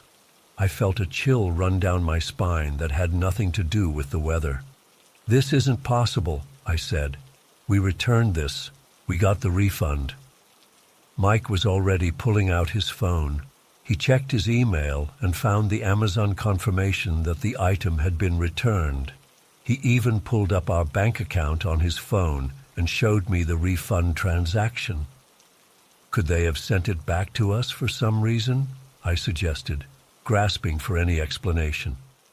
Mike shook his head. "With the same return label on it? And without any notification? And why would they refund us?"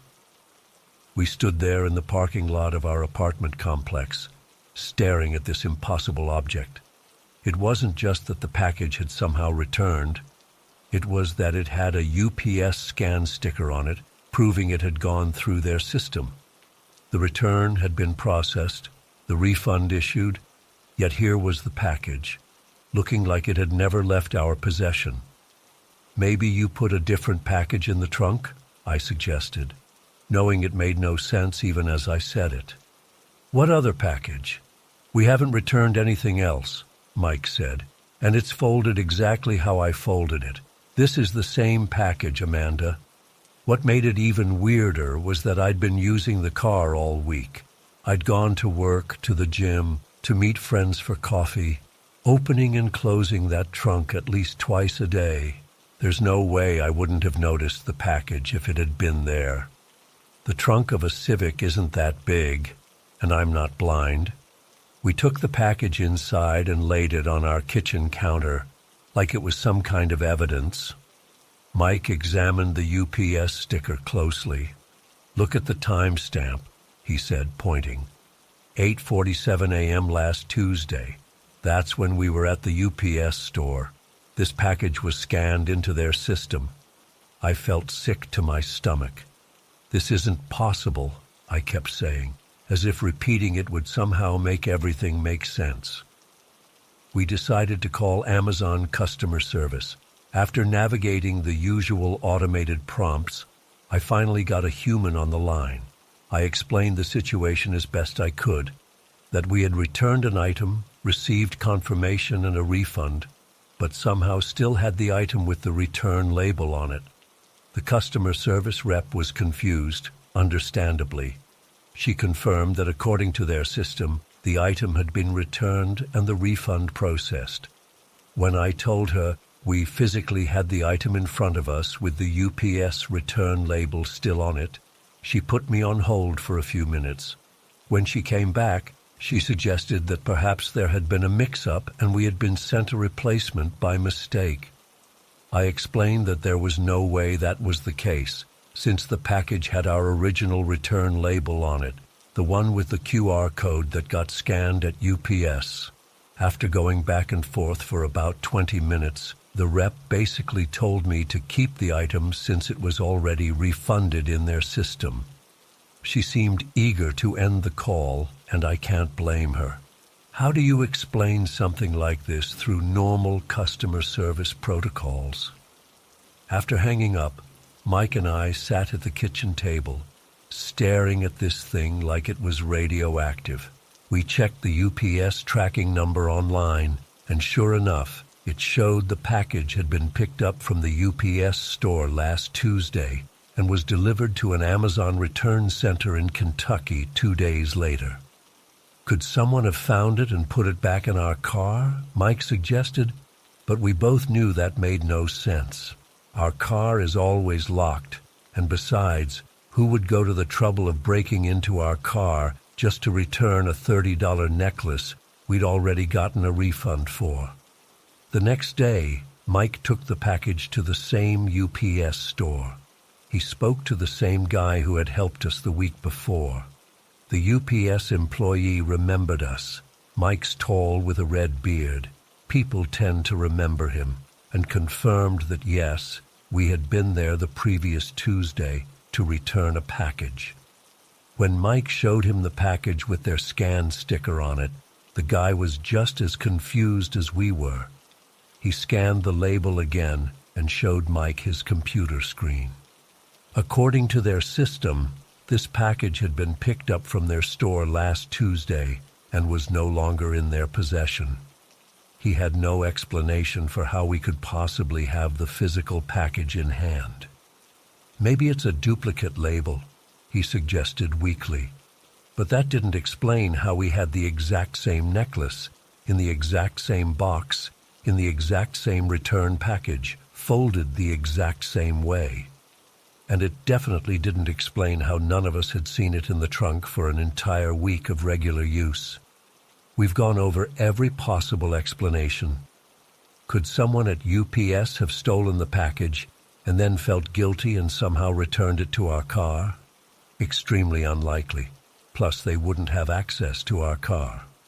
Could Amazon have sent us a duplicate by mistake? No, because the package had the original return label with the UPS scan on it. The most unsettling part is that this thing shouldn't exist. It literally cannot exist according to what we know about how reality works. An object cannot be in two places at once. It cannot be both returned and not returned. It cannot go through a shipping system and also stay in our possession the entire time. Yet here it is, sitting on our bookshelf right now as I type this. We've been afraid to do anything with it. Mike jokingly called it Schrodinger's necklace, but neither of us finds it very funny. I've started noticing other small things that seem off since this happened. Nothing as dramatic as the package, but just little things that don't quite add up. A coffee mug that I swear I put in the dishwasher showing up on my desk. Keys that weren't where I thought I left them. It could be nothing, just my brain being hyper-aware because of what happened with the package. But what if it's not? The thing that keeps me up at night is this. If something as simple and ordinary as returning a package can somehow break the fundamental laws of reality, what else might not be as solid and reliable as we think? How many other impossible things are happening that we just don't notice? I know how this sounds. If someone else told me this story, I'd think they were making it up, or that there was some simple explanation they were overlooking. But I've gone over this 1,000 times, and there's just no logical explanation for how this package could have both been returned with confirmation and a refund, and also remained in our possession with evidence of having gone through the UPS system. I don't know what to do with this information. I don't know what it means. All I know is that something impossible happened, and I can't stop thinking about it. The package is still here, a constant reminder that the world doesn't work the way I thought it did. And honestly, that terrifies me more than any ghost story ever could.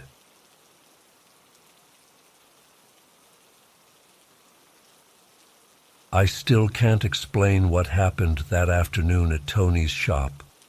It's been 3 months, and I haven't told anyone except you guys because who would believe me? I sound crazy even to myself when I try to make sense of it.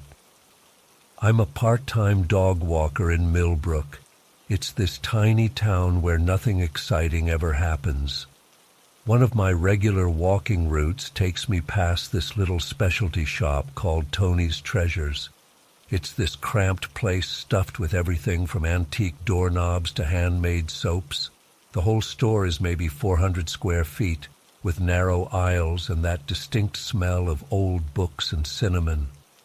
Tony himself is this sweet old guy, probably in his 70s, with bushy white eyebrows and these massive hands covered in liver spots. He always wears the same blue button-up work shirt with his name embroidered on it, not as a uniform, more like an apron he throws on to feel official. It became this comforting routine where I'd stop in after my last dog walk around 3 p.m. and we'd chat for a few minutes. Nothing deep, just friendly small talk about the weather or town gossip. Sometimes I'd buy a candy bar or a weird trinket I didn't need just to support his business. That Wednesday started like any other day. I'd walked Mrs. Peterson's golden retriever and Mr. Keller's hyperactive beagle. It was mid-October, and the weather had that perfect crispness where you need a light jacket but the sun still warms your face. I remember feeling pretty good as I approached Tony's shop, thinking I might treat myself to one of those dark chocolate bars he keeps behind the counter. The little bell above the door jingled as I walked in, but Tony wasn't at his usual spot by the register. That wasn't totally weird. Sometimes he'd be restocking shelves or in the tiny back room he used as an office. I called out, "Tony, it's Jessica." When he finally appeared from behind a tall shelf of ceramic figurines, something was immediately off. He wasn't wearing his blue work shirt, just a plain white undershirt that looked a bit yellowed with age. His movements were sluggish, and his normally tidy white hair was sticking up on one side like he'd just woken up. "Hey, Tony, everything okay?" I asked, noticing the dark circles under his eyes. He blinked at me slowly, like he was having trouble focusing. "Oh, Jessica, yes, just a bit under the weather today." His voice sounded different too, flatter, lacking his usual enthusiasm. I felt a twist of concern in my stomach. Tony lived alone since his wife died a few years back, and I always worried about him. "Can I get you anything? Water? Have you eaten today?" I asked, already moving toward the mini fridge he kept behind the counter. He waved me off. No, I'll be fine. Just sit if you want." I perched on the wooden stool by the counter while Tony shuffled around aimlessly, picking things up and setting them down without really doing anything. The store felt different somehow, colder, the shadows deeper in the corners. The usual comfortable silence between us had turned awkward. "Slow day?" I asked, just to break the tension. Tony nodded vaguely. "Very slow. Not sure why I bother some days." That statement hit me hard, because Tony loved his shop. He'd told me countless times it was what kept him going after his wife passed. Hearing him talk like that felt wrong, like watching someone you care about give up on themselves. I was about to suggest he close early and get some rest when it happened. There was this sudden sound, not loud but crystal clear, like someone had turned on a microphone or PA system. It was this brief burst of static, followed by what sounded like the beginning of an announcement. The voice was neither male nor female, just this neutral, slightly mechanical tone that said, "Attention! Subject T-137 is deviating from established parameters. Adjust and—" Then it cut off. Just like that. The sound didn't come from any specific direction. It wasn't from the street outside or Tony's old radio on the shelf. It was just there, in the air around us, like it existed everywhere in the room at once. My skin instantly prickled with goosebumps. I looked at Tony, expecting him to be as freaked out as I was, but his expression hadn't changed. He was still absently reorganizing a display of keychains. "Tony, did you hear that?" I asked, my voice higher than normal. He looked up, confused. "Hear what, dear?" "That announcement, like over a PA system or something." He frowned slightly. "No announcements here, no speakers either." He gestured around the tiny shop. "Maybe from the hardware store down the street. Their deliveries sometimes come with announcements." But I knew the hardware store was 2 blocks away, and this voice had been crystal clear, like it was specifically in this room. Before I could argue, something happened that I still can't make sense of. Tony suddenly stopped what he was doing. He stood completely still for maybe 3 seconds, his eyes unfocused, staring at nothing. Then, like someone had flipped a switch, he straightened up. His posture changed. The tired slouch disappeared. "Excuse me a moment, Jessica," he said, but his voice was back to normal, that warm, slightly gravelly tone I was used to. He walked briskly to the back room, and when he returned less than a minute later, he was wearing his blue work shirt. It was buttoned perfectly, smooth, like it had been freshly ironed. But it wasn't just the shirt. Everything about him had changed. The dark circles under his eyes were gone. His hair was neatly combed. He was smiling that familiar, welcoming smile, and there was color in his cheeks that had been absent moments before. "Now, where were we?" he asked cheerfully. "Would you like one of those dark chocolate bars you enjoy? Just got a new shipment in yesterday." I felt like I was losing my mind. This wasn't just someone feeling better or putting on a brave face. This was like watching a completely different person step into Tony's skin, or like someone had told an actor to get into character. That's exactly what it felt like. "Tony," I started, not even knowing what to ask. "Are you sure you're okay? A minute ago you seemed really tired." He laughed, that hearty laugh I knew so well. Oh, I'm right as rain. Beautiful day, isn't it? Perfect for walking those pups of yours." As he spoke, he began his usual routine, wiping down the counter with a cloth, rearranging the penny candy jars, all those little gestures that were so typically Tony, but had been completely absent 5 minutes earlier. My mouth went dry. "Did you hear anything strange just now, before you went to put on your shirt?" He paused, thoughtful. "Can't say that I did. Quiet day here." Then he winked at me. "Unless you count Mrs. Abernathy coming in this morning to complain about the town's new parking meters for 20 minutes. That was another thing. Earlier he'd said the day had been very slow, like he hadn't had any customers. Now he was casually mentioning Mrs. Abernathy as if nothing was contradictory. I forced a smile and said I needed to get going. As Tony cheerfully waved goodbye, I practically ran out of the shop, my heart pounding. Outside on the sidewalk, the world looked utterly normal. People walking their dogs, cars passing by, the mail carrier delivering packages. But everything felt wrong, like I was looking at a perfect replica of reality instead of reality itself. That voice kept replaying in my head. Subject T137 is deviating from established parameters, the clinical coldness of it. The way it referred to Tony not as a person, but as a subject with a numerical designation. And scarier than the voice was Tony's instant transformation after it played, like he was a malfunctioning robot that had been remotely reset. I spent the rest of that day in a daze.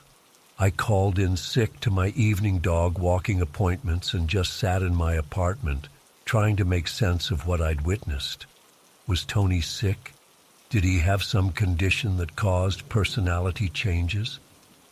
But that wouldn't explain the voice only I could hear. Carbon monoxide poisoning crossed my mind. I'd read somewhere it can cause hallucinations, but the shop was well ventilated, and I felt fine physically, just terrified. I almost convinced myself I'd imagined it all until I remembered one crucial detail. Tony had referred to the dark chocolate bars I like. The thing is, I'd never told Tony I preferred dark chocolate. I'd only bought them a few times, and we'd never discussed it. Yet post-transformation Tony had mentioned it casually, like accessing information from a database about my preferences. The next day, I almost didn't go back, but I needed to know if Tony was okay, and honestly, I needed to know if I was okay too. I delayed my route, hitting Tony's shop an hour later than usual.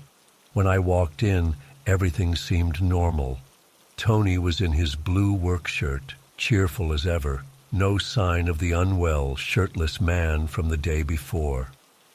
"Jessica, missed you during your usual time.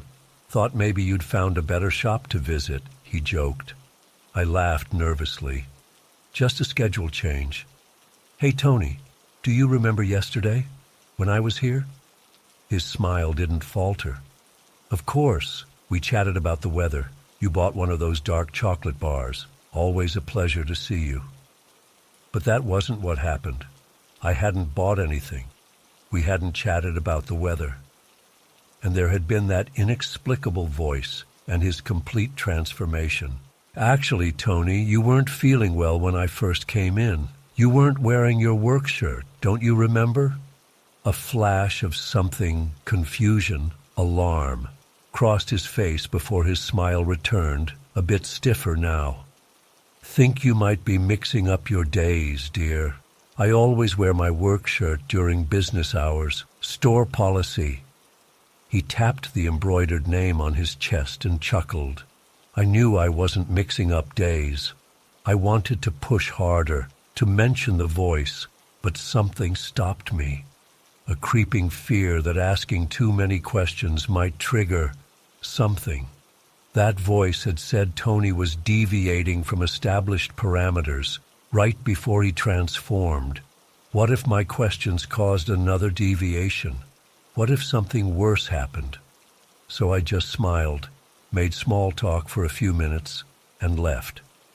Over the next week, I kept visiting at different times, observing Tony carefully. He was always perfectly normal, the same Tony I'd known for months, with his blue work shirt and his cheerful demeanor. No deviations, no signs of illness, no more strange voices. But sometimes I'd catch him looking at me when he thought I wasn't paying attention, and his expression would be different, calculating, almost wary, like he was assessing me. And once, when I deliberately mentioned feeling like I was living in a simulation, just as a casual joke, his hand froze for a split second while restocking shelves before he laughed a little too loudly. I've started noticing other things too, like how the same customers seem to come in at the exact same times on certain days, or how Tony's stories about his past sometimes have inconsistencies, small details that change from one telling to the next. Things I would have dismissed as an old man's imperfect memory before, but now, what terrifies me most isn't the possibility that Tony isn't real, or that he's some kind of programmed entity. It's the notion that someone or something is monitoring and controlling him, that there's a system in place watching for deviations and making corrections. And most horrifying of all, that I wasn't supposed to hear that voice, that I accidentally picked up on something humans aren't meant to detect, a glimpse behind the curtain of reality. I've started wondering about everyone else in town, too. Are they all subjects with numerical designations?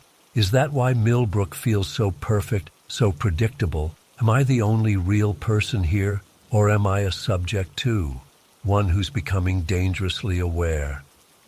I still visit Tony's shop, still smile and chat, and occasionally buy things I don't need, because whatever's happening, I can't shake the feeling that acting normal is the safest option, that bringing attention to the glitch I witnessed might lead to my own adjustment.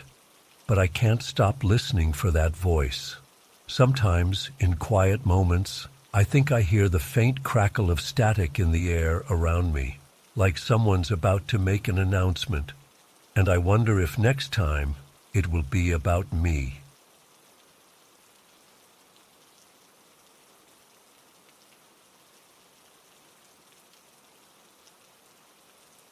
I've been driving for UPS for 15 years now. Long-haul stuff, mostly between Minneapolis and Chicago. I know Interstate 94 like the back of my hand. Every exit, every rest stop, every bump in the road. When you've done the same route hundreds of times, you get a feel for things. You notice when something's off. What happened to me 3 weeks ago, I still can't explain it.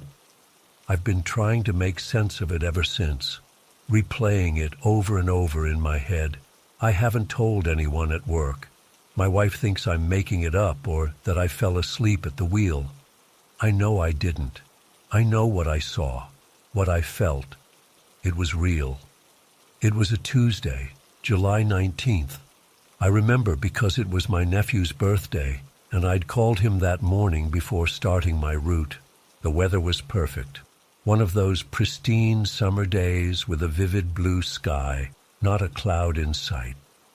I left the Minneapolis depot around 7:30 a.m., my truck loaded with the usual parcels, nothing special.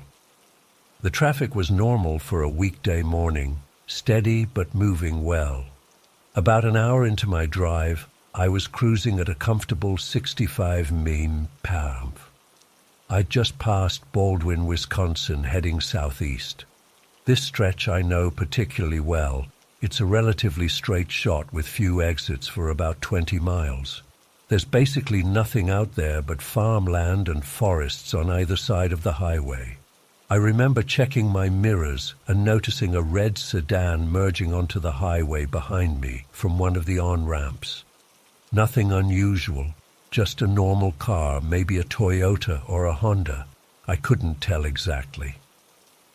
The driver was keeping pace about 4 car lengths behind me. I didn't think much of it. I had the radio on, some classic rock station playing Don't Stop Believin', and I was sipping my coffee, just like any other day. The temperature display on my dash read 78 degrees. I remember all these mundane details because what happened next made them seem important somehow. About 10 minutes later, I glanced in my mirror again, and the red car was gone. At first, I didn't think anything of it. Maybe they'd sped up and passed me while I wasn't paying attention. But then I realized that wasn't possible. I hadn't seen them pass, and I'm always aware of vehicles around my truck. It's a safety thing, and there hadn't been any exits for them to take. The last exit was at least 15 miles back, and the next one wasn't for another 5 miles. That's when I first felt something was off. I remember getting this weird feeling in my stomach, not quite nausea, more like the sensation when an elevator drops too quickly. I straightened in my seat and really started paying attention to my surroundings. The sky had changed, not gradually like clouds rolling in, but as if someone had flipped a switch. The vibrant blue was gone, replaced by this uniform gray color, and when I say gray, I don't mean overcast or cloudy. There were no clouds at all. The entire sky was just flat gray, like someone had painted over it. The light around me changed, too. Everything looked washed out, dull. I turned off the radio to focus. That's when I realized how quiet it was. There was just the hum of my truck's engine and the sound of tires on asphalt. No other traffic noise. I checked all my mirrors again. Nothing behind me. I looked ahead, empty highway stretching into the distance. I checked the oncoming traffic lanes. Empty, completely empty. Not a single vehicle in either direction as far as I could see. Now, I've driven this route at odd hours, 2 a.m. holidays during snowstorms when everyone's staying home. I've never seen I-94 completely devoid of traffic, not even for a minute. It's a major interstate connecting major cities. There's always someone else on the road. My first thought was that there must have been some kind of emergency evacuation, and I'd somehow missed the notification. I grabbed my phone to check the news, but there was no signal. The clock on my phone read 8:47 a.m., which seemed right, but my truck's digital clock said 9:23 a.m. I couldn't figure out which one was wrong. I kept driving because, honestly, what else could I do? Pull over on this empty highway in this strange gray world? That seemed worse somehow. I figured if I kept going, I'd eventually run into someone, find an explanation. The road itself looked the same lanes, same markings, same signs. But the landscape on either side seemed muted. The greens of the trees and fields weren't as vibrant. Even the yellow line down the center of the highway looked faded, like an old photograph. Time felt wrong. I've always had a good sense of time passing, especially on routes I know so well. I can usually tell you exactly how long it takes to get from point A to point B. But in this gray world, time seemed to stretch and compress in ways I can't explain. What felt like minutes might have been much longer or shorter. I couldn't tell. I remember looking at my speedometer and seeing I was still going 65 km/h, but it didn't feel like I was moving that fast. The scenery was changing, but somehow it all looked the same, like I was driving past the same section of trees and fields over and over. About what felt like 20 minutes into this bizarre experience, I came to a bridge. Now, there are several bridges along I-94, crossing various rivers and creeks. But this one I didn't recognize. It was longer than any bridge I knew on this route, and it had these distinctive arches I'd never seen before. The guardrails were this odd, tarnished copper color instead of the usual silver metal. As I drove onto this unfamiliar bridge, the quiet got even more intense. Even the sound of my truck seemed muffled, distant. The gray of the sky reflected in the water below, making it look like polished steel rather than water. I couldn't see the shore on either side. The bridge just seemed to stretch across this endless gray expanse. Halfway across this bridge, my truck's engine sputtered, just once, like a hiccup. The dashboard lights flickered. My heart nearly stopped. The thought of breaking down in this empty gray nowhere was terrifying. But then the engine smoothed out again, and I kept going. I made it across the bridge and continued down the highway. The landscape changed subtly, more hills than I remembered, the tree line closer to the road in places. I began to wonder if I'd somehow gotten onto a different highway altogether, although I hadn't made any turns or exits. I tried the radio again, nothing but static. I tried my phone again, still no signal. The quiet was starting to get to me.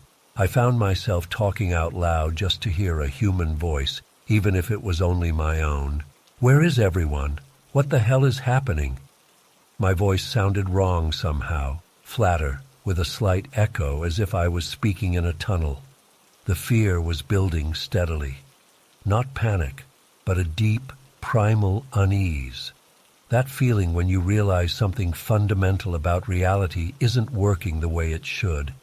I've never been the anxious type, but I felt my hands getting sweaty on the steering wheel, my heart rate picking up. I decided to pull over. I needed to gather my thoughts, maybe walk around the truck, confirm that I was still in the real world. I put on my blinker out of habit, though there was no one to signal to, and eased onto the shoulder. When I stepped out of the truck, the air felt wrong. It wasn't cold or hot. It was just absent, like it had no temperature at all, no breeze, no smell, nothing. I couldn't even feel it against my skin as I moved. Taking a deep breath felt like inhaling nothing. The silence was complete. No distant traffic noise, no birds, no insects buzzing. Not even the sound of my boots on the gravel seemed right, muffled, like I was hearing it through water. I walked around my truck, touching it to reassure myself it was solid, real. I looked up and down the empty highway. In both directions, it seemed to fade into a gray haze about a half-mile away. Not fog, exactly. More like the world just stopped being rendered beyond that point, like in a video game when you reach the edge of the map. I checked my watch, 10:15 a.m. My phone now showed 9:12 a.m. The truck's clock read 11:37 a.m. None of it made sense. I got back in the truck. I didn't know what else to do. I couldn't stay there forever, and going back seemed as pointless as going forward. At least if I continued my route, I might eventually reach Chicago, find people, find answers. I pulled back onto the empty highway and continued driving. The gray sameness of everything was disorienting. No landmarks stood out. Even the mile markers looked wrong. The numbers didn't follow any logical sequence.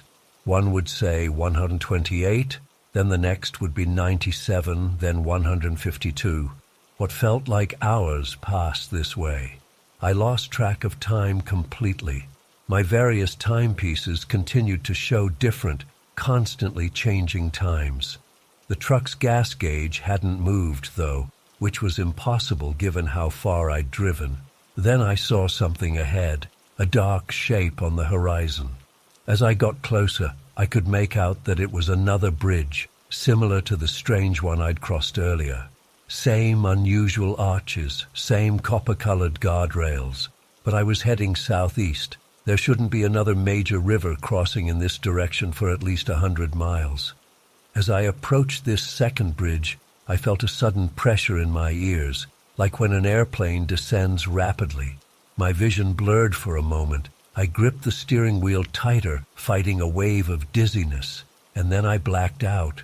Not like falling asleep, more like someone hit a switch and my consciousness just cut out completely. When I came to, everything had changed again. The sky was blue. The sun was shining. My radio was playing Sweet Home Alabama. And there were cars around me, a pickup truck ahead of me, a minivan in the lane to my right. I nearly swerved off the road in shock. I had to pull myself together quickly to avoid an accident. My hands were shaking so badly I could barely hold the wheel. According to my truck's clock, it was 2:15 p.m. My phone, which now had full signal, showed the same time. I'd lost about 5 hours. But here's the most inexplicable part. I was approaching the outskirts of Madison, Wisconsin. Madison is roughly 280 miles from where I'd started in Minneapolis. At normal highway speeds, that's about a 4-hour drive. I'd left at 7:30 a.m., and it was now 2:15 p.m., nearly 7 hours later. But I'd lost at least 5 of those hours in the gray world, which means I'd somehow covered about 280 miles in less than 2 hours of normal time. That's impossible. Even if I'd been speeding the whole way, which I wasn't, my truck has a governor that prevents going over 68 mph. The math doesn't work. It's as if I took some kind of shortcut through whatever that gray place was. I pulled into the next rest stop and sat there for nearly an hour, trying to process what had happened. I checked my truck's systems, everything normal. Fuel level consistent with my starting amount minus what I'd expect to use for the distance covered. The parcels in the back were all intact, undisturbed. I called my dispatcher and made up a story about feeling unwell and having to take an extended break.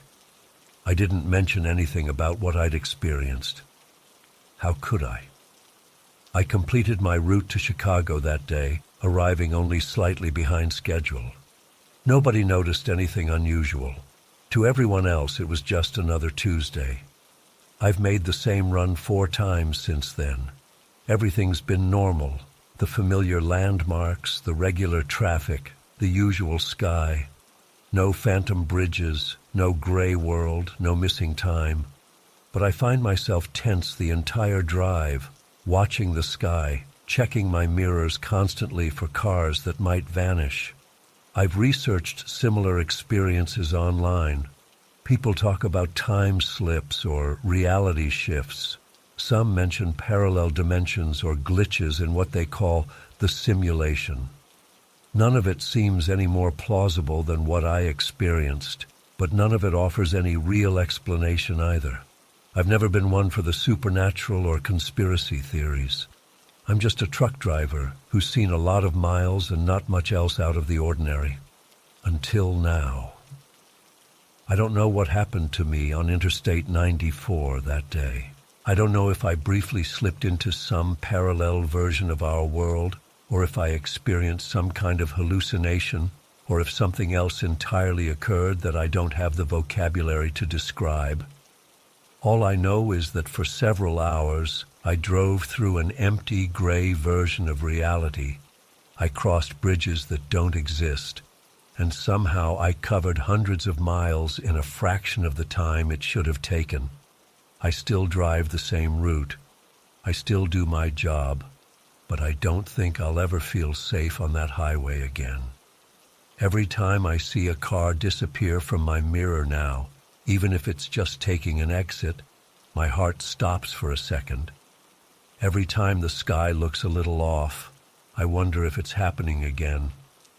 Whatever that place was, I think it's still out there. And I think there might be a part of me that's still there too, driving endlessly across that phantom bridge under a gray, empty sky.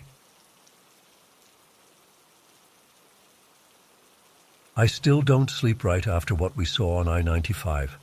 It's been 3 weeks, and I keep replaying it in my head, hoping somehow the memory will change or make sense. My husband David tells me to let it go, but I can't. I know what we both saw. We were driving back from visiting David's parents in Florida.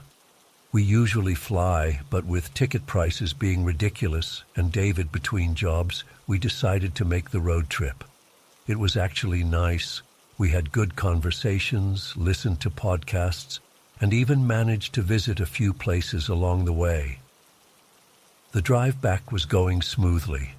We'd planned to do it in 2 days, stopping somewhere in Georgia, but we got a late start and decided to push through instead. By midnight, we were somewhere in South Carolina, I think. The interstate was practically empty, just a few trucks and the occasional car passing by. David and I had been taking turns driving, and I had just taken over around 1 a.m. He was trying to stay awake to keep me company, but I could tell he was fighting sleep. "Just take a nap," I told him. "I'm fine. The Red Bull is kicking in." He nodded off about 15 minutes later, and I was alone with my thoughts and the low volume of our road trip playlist. The night was clear, with a half moon casting this silvery glow over everything. The highway stretched out ahead, empty and endless. It must have been around 2 a.m. when things got weird. I remember checking the time on the dashboard and thinking we'd be home by mid-morning if I kept up the pace. We were on a super straight stretch of I-95, and I'd set the cruise control to 70. Nothing was unusual, just your typical night drive through the South. Then I noticed something ahead that didn't seem right. There was an overpass maybe half a mile ahead, illuminated by orange streetlights. At first, I didn't think much of it. Overpasses are everywhere on the interstate. But as I got closer, something nagged at me. David and I had driven this stretch of I-95 at least a dozen times over the years. We always take this route to his parents' place. I was pretty sure there wasn't an overpass in this particular spot. I remember slowing down a bit, not dramatically, just easing off the cruise control. The overpass was getting closer, and I could see it clearly now. It was concrete, nothing fancy, but it had these bright orange streetlights that cast this weird glow on everything.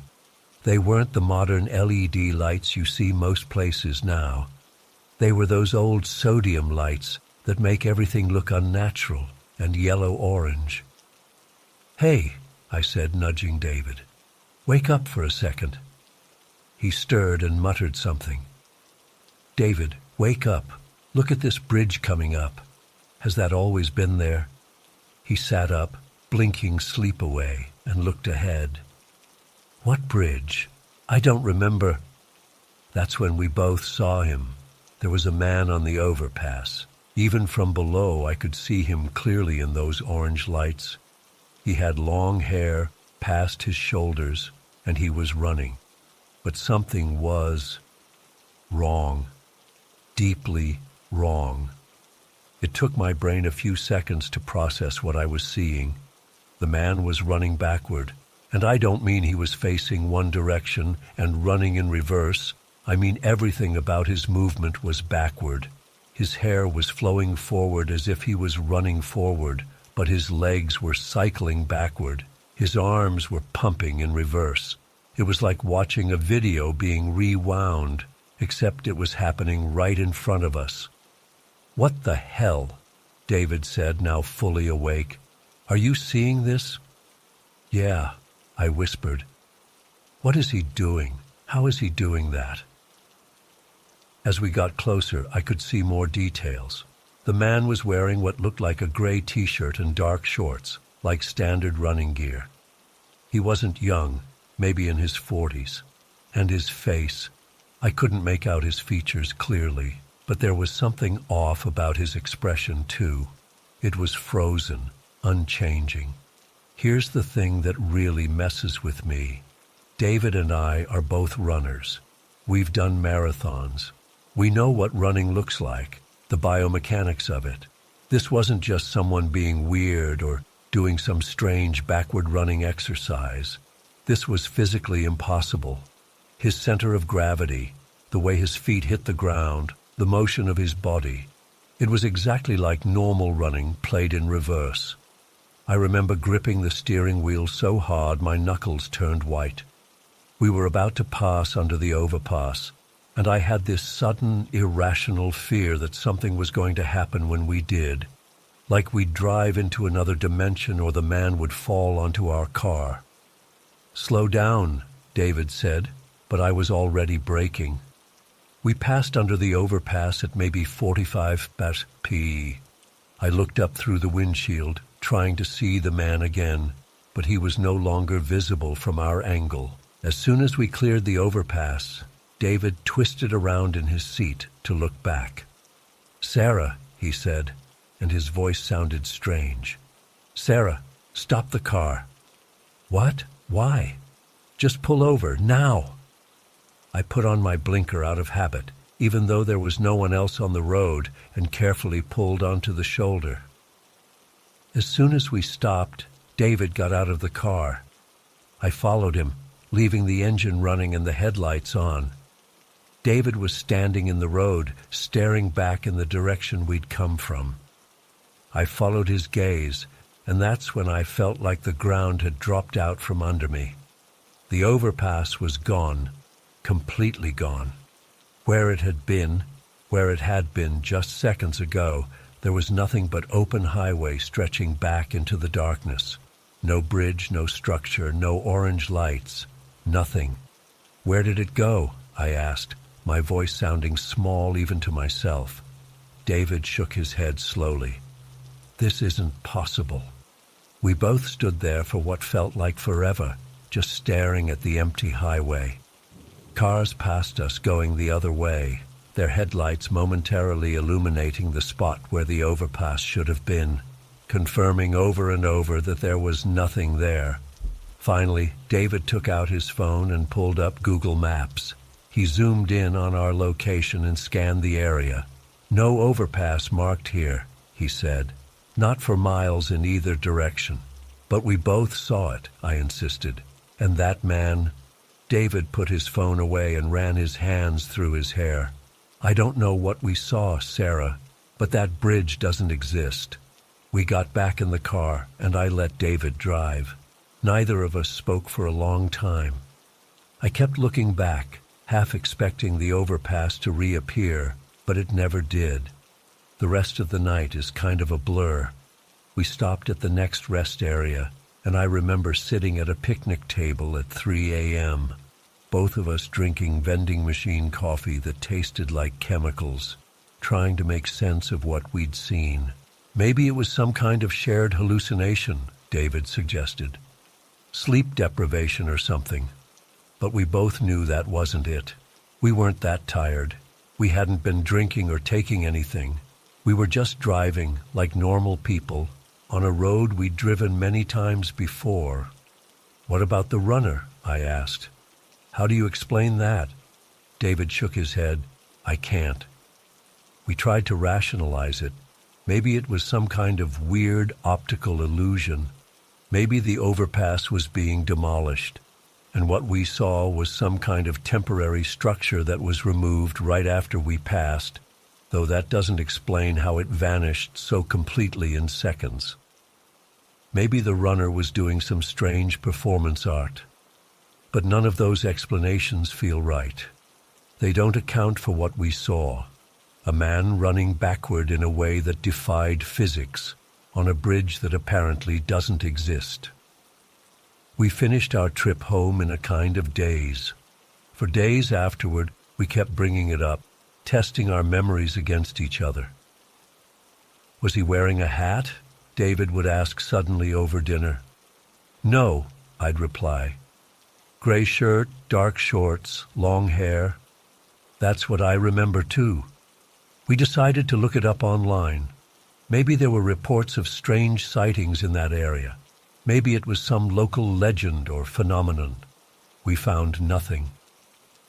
A week later, we had to drive back down to Florida for a family emergency. David's dad had a minor heart attack. He's okay now. We were both secretly dreading that stretch of I-95, wondering what we would see. When we reached the approximate area where we'd seen the overpass, we slowed down. Both of us were tense, scanning the roadside for any sign of it. There was nothing, just the familiar highway we'd driven so many times before. No orange lights, no concrete structure, no backward runner. On the way back, we even stopped at the exact GPS coordinates where we thought we'd seen it. In daylight, there was absolutely nothing unusual about the spot. Just highway, grass, trees. No sign that anything had ever been built there, no construction markers, nothing. I've tried to move on from this, but I can't. It nags at me constantly. I keep thinking about that runner, the impossible way he moved, the frozen expression on his face. Sometimes I wonder if he's still there, running backward on an overpass that doesn't exist, caught in some strange loop of reversed time. David thinks we witnessed some kind of tear in reality, a brief overlap of parallel universes or dimensions. He's always been into theoretical physics and stuff like that. He talks about how time might not be linear, how our perception of reality is limited. I don't know what to believe anymore. All I know is what we saw that night defied everything I understand about how the world works. Sometimes I think about that man, running backward under those eerie orange lights, and I wonder, was he as trapped in that moment as his expression suggested? Was he aware of us driving below him? Is he still there in whatever bizarre pocket of reality that overpass exists in?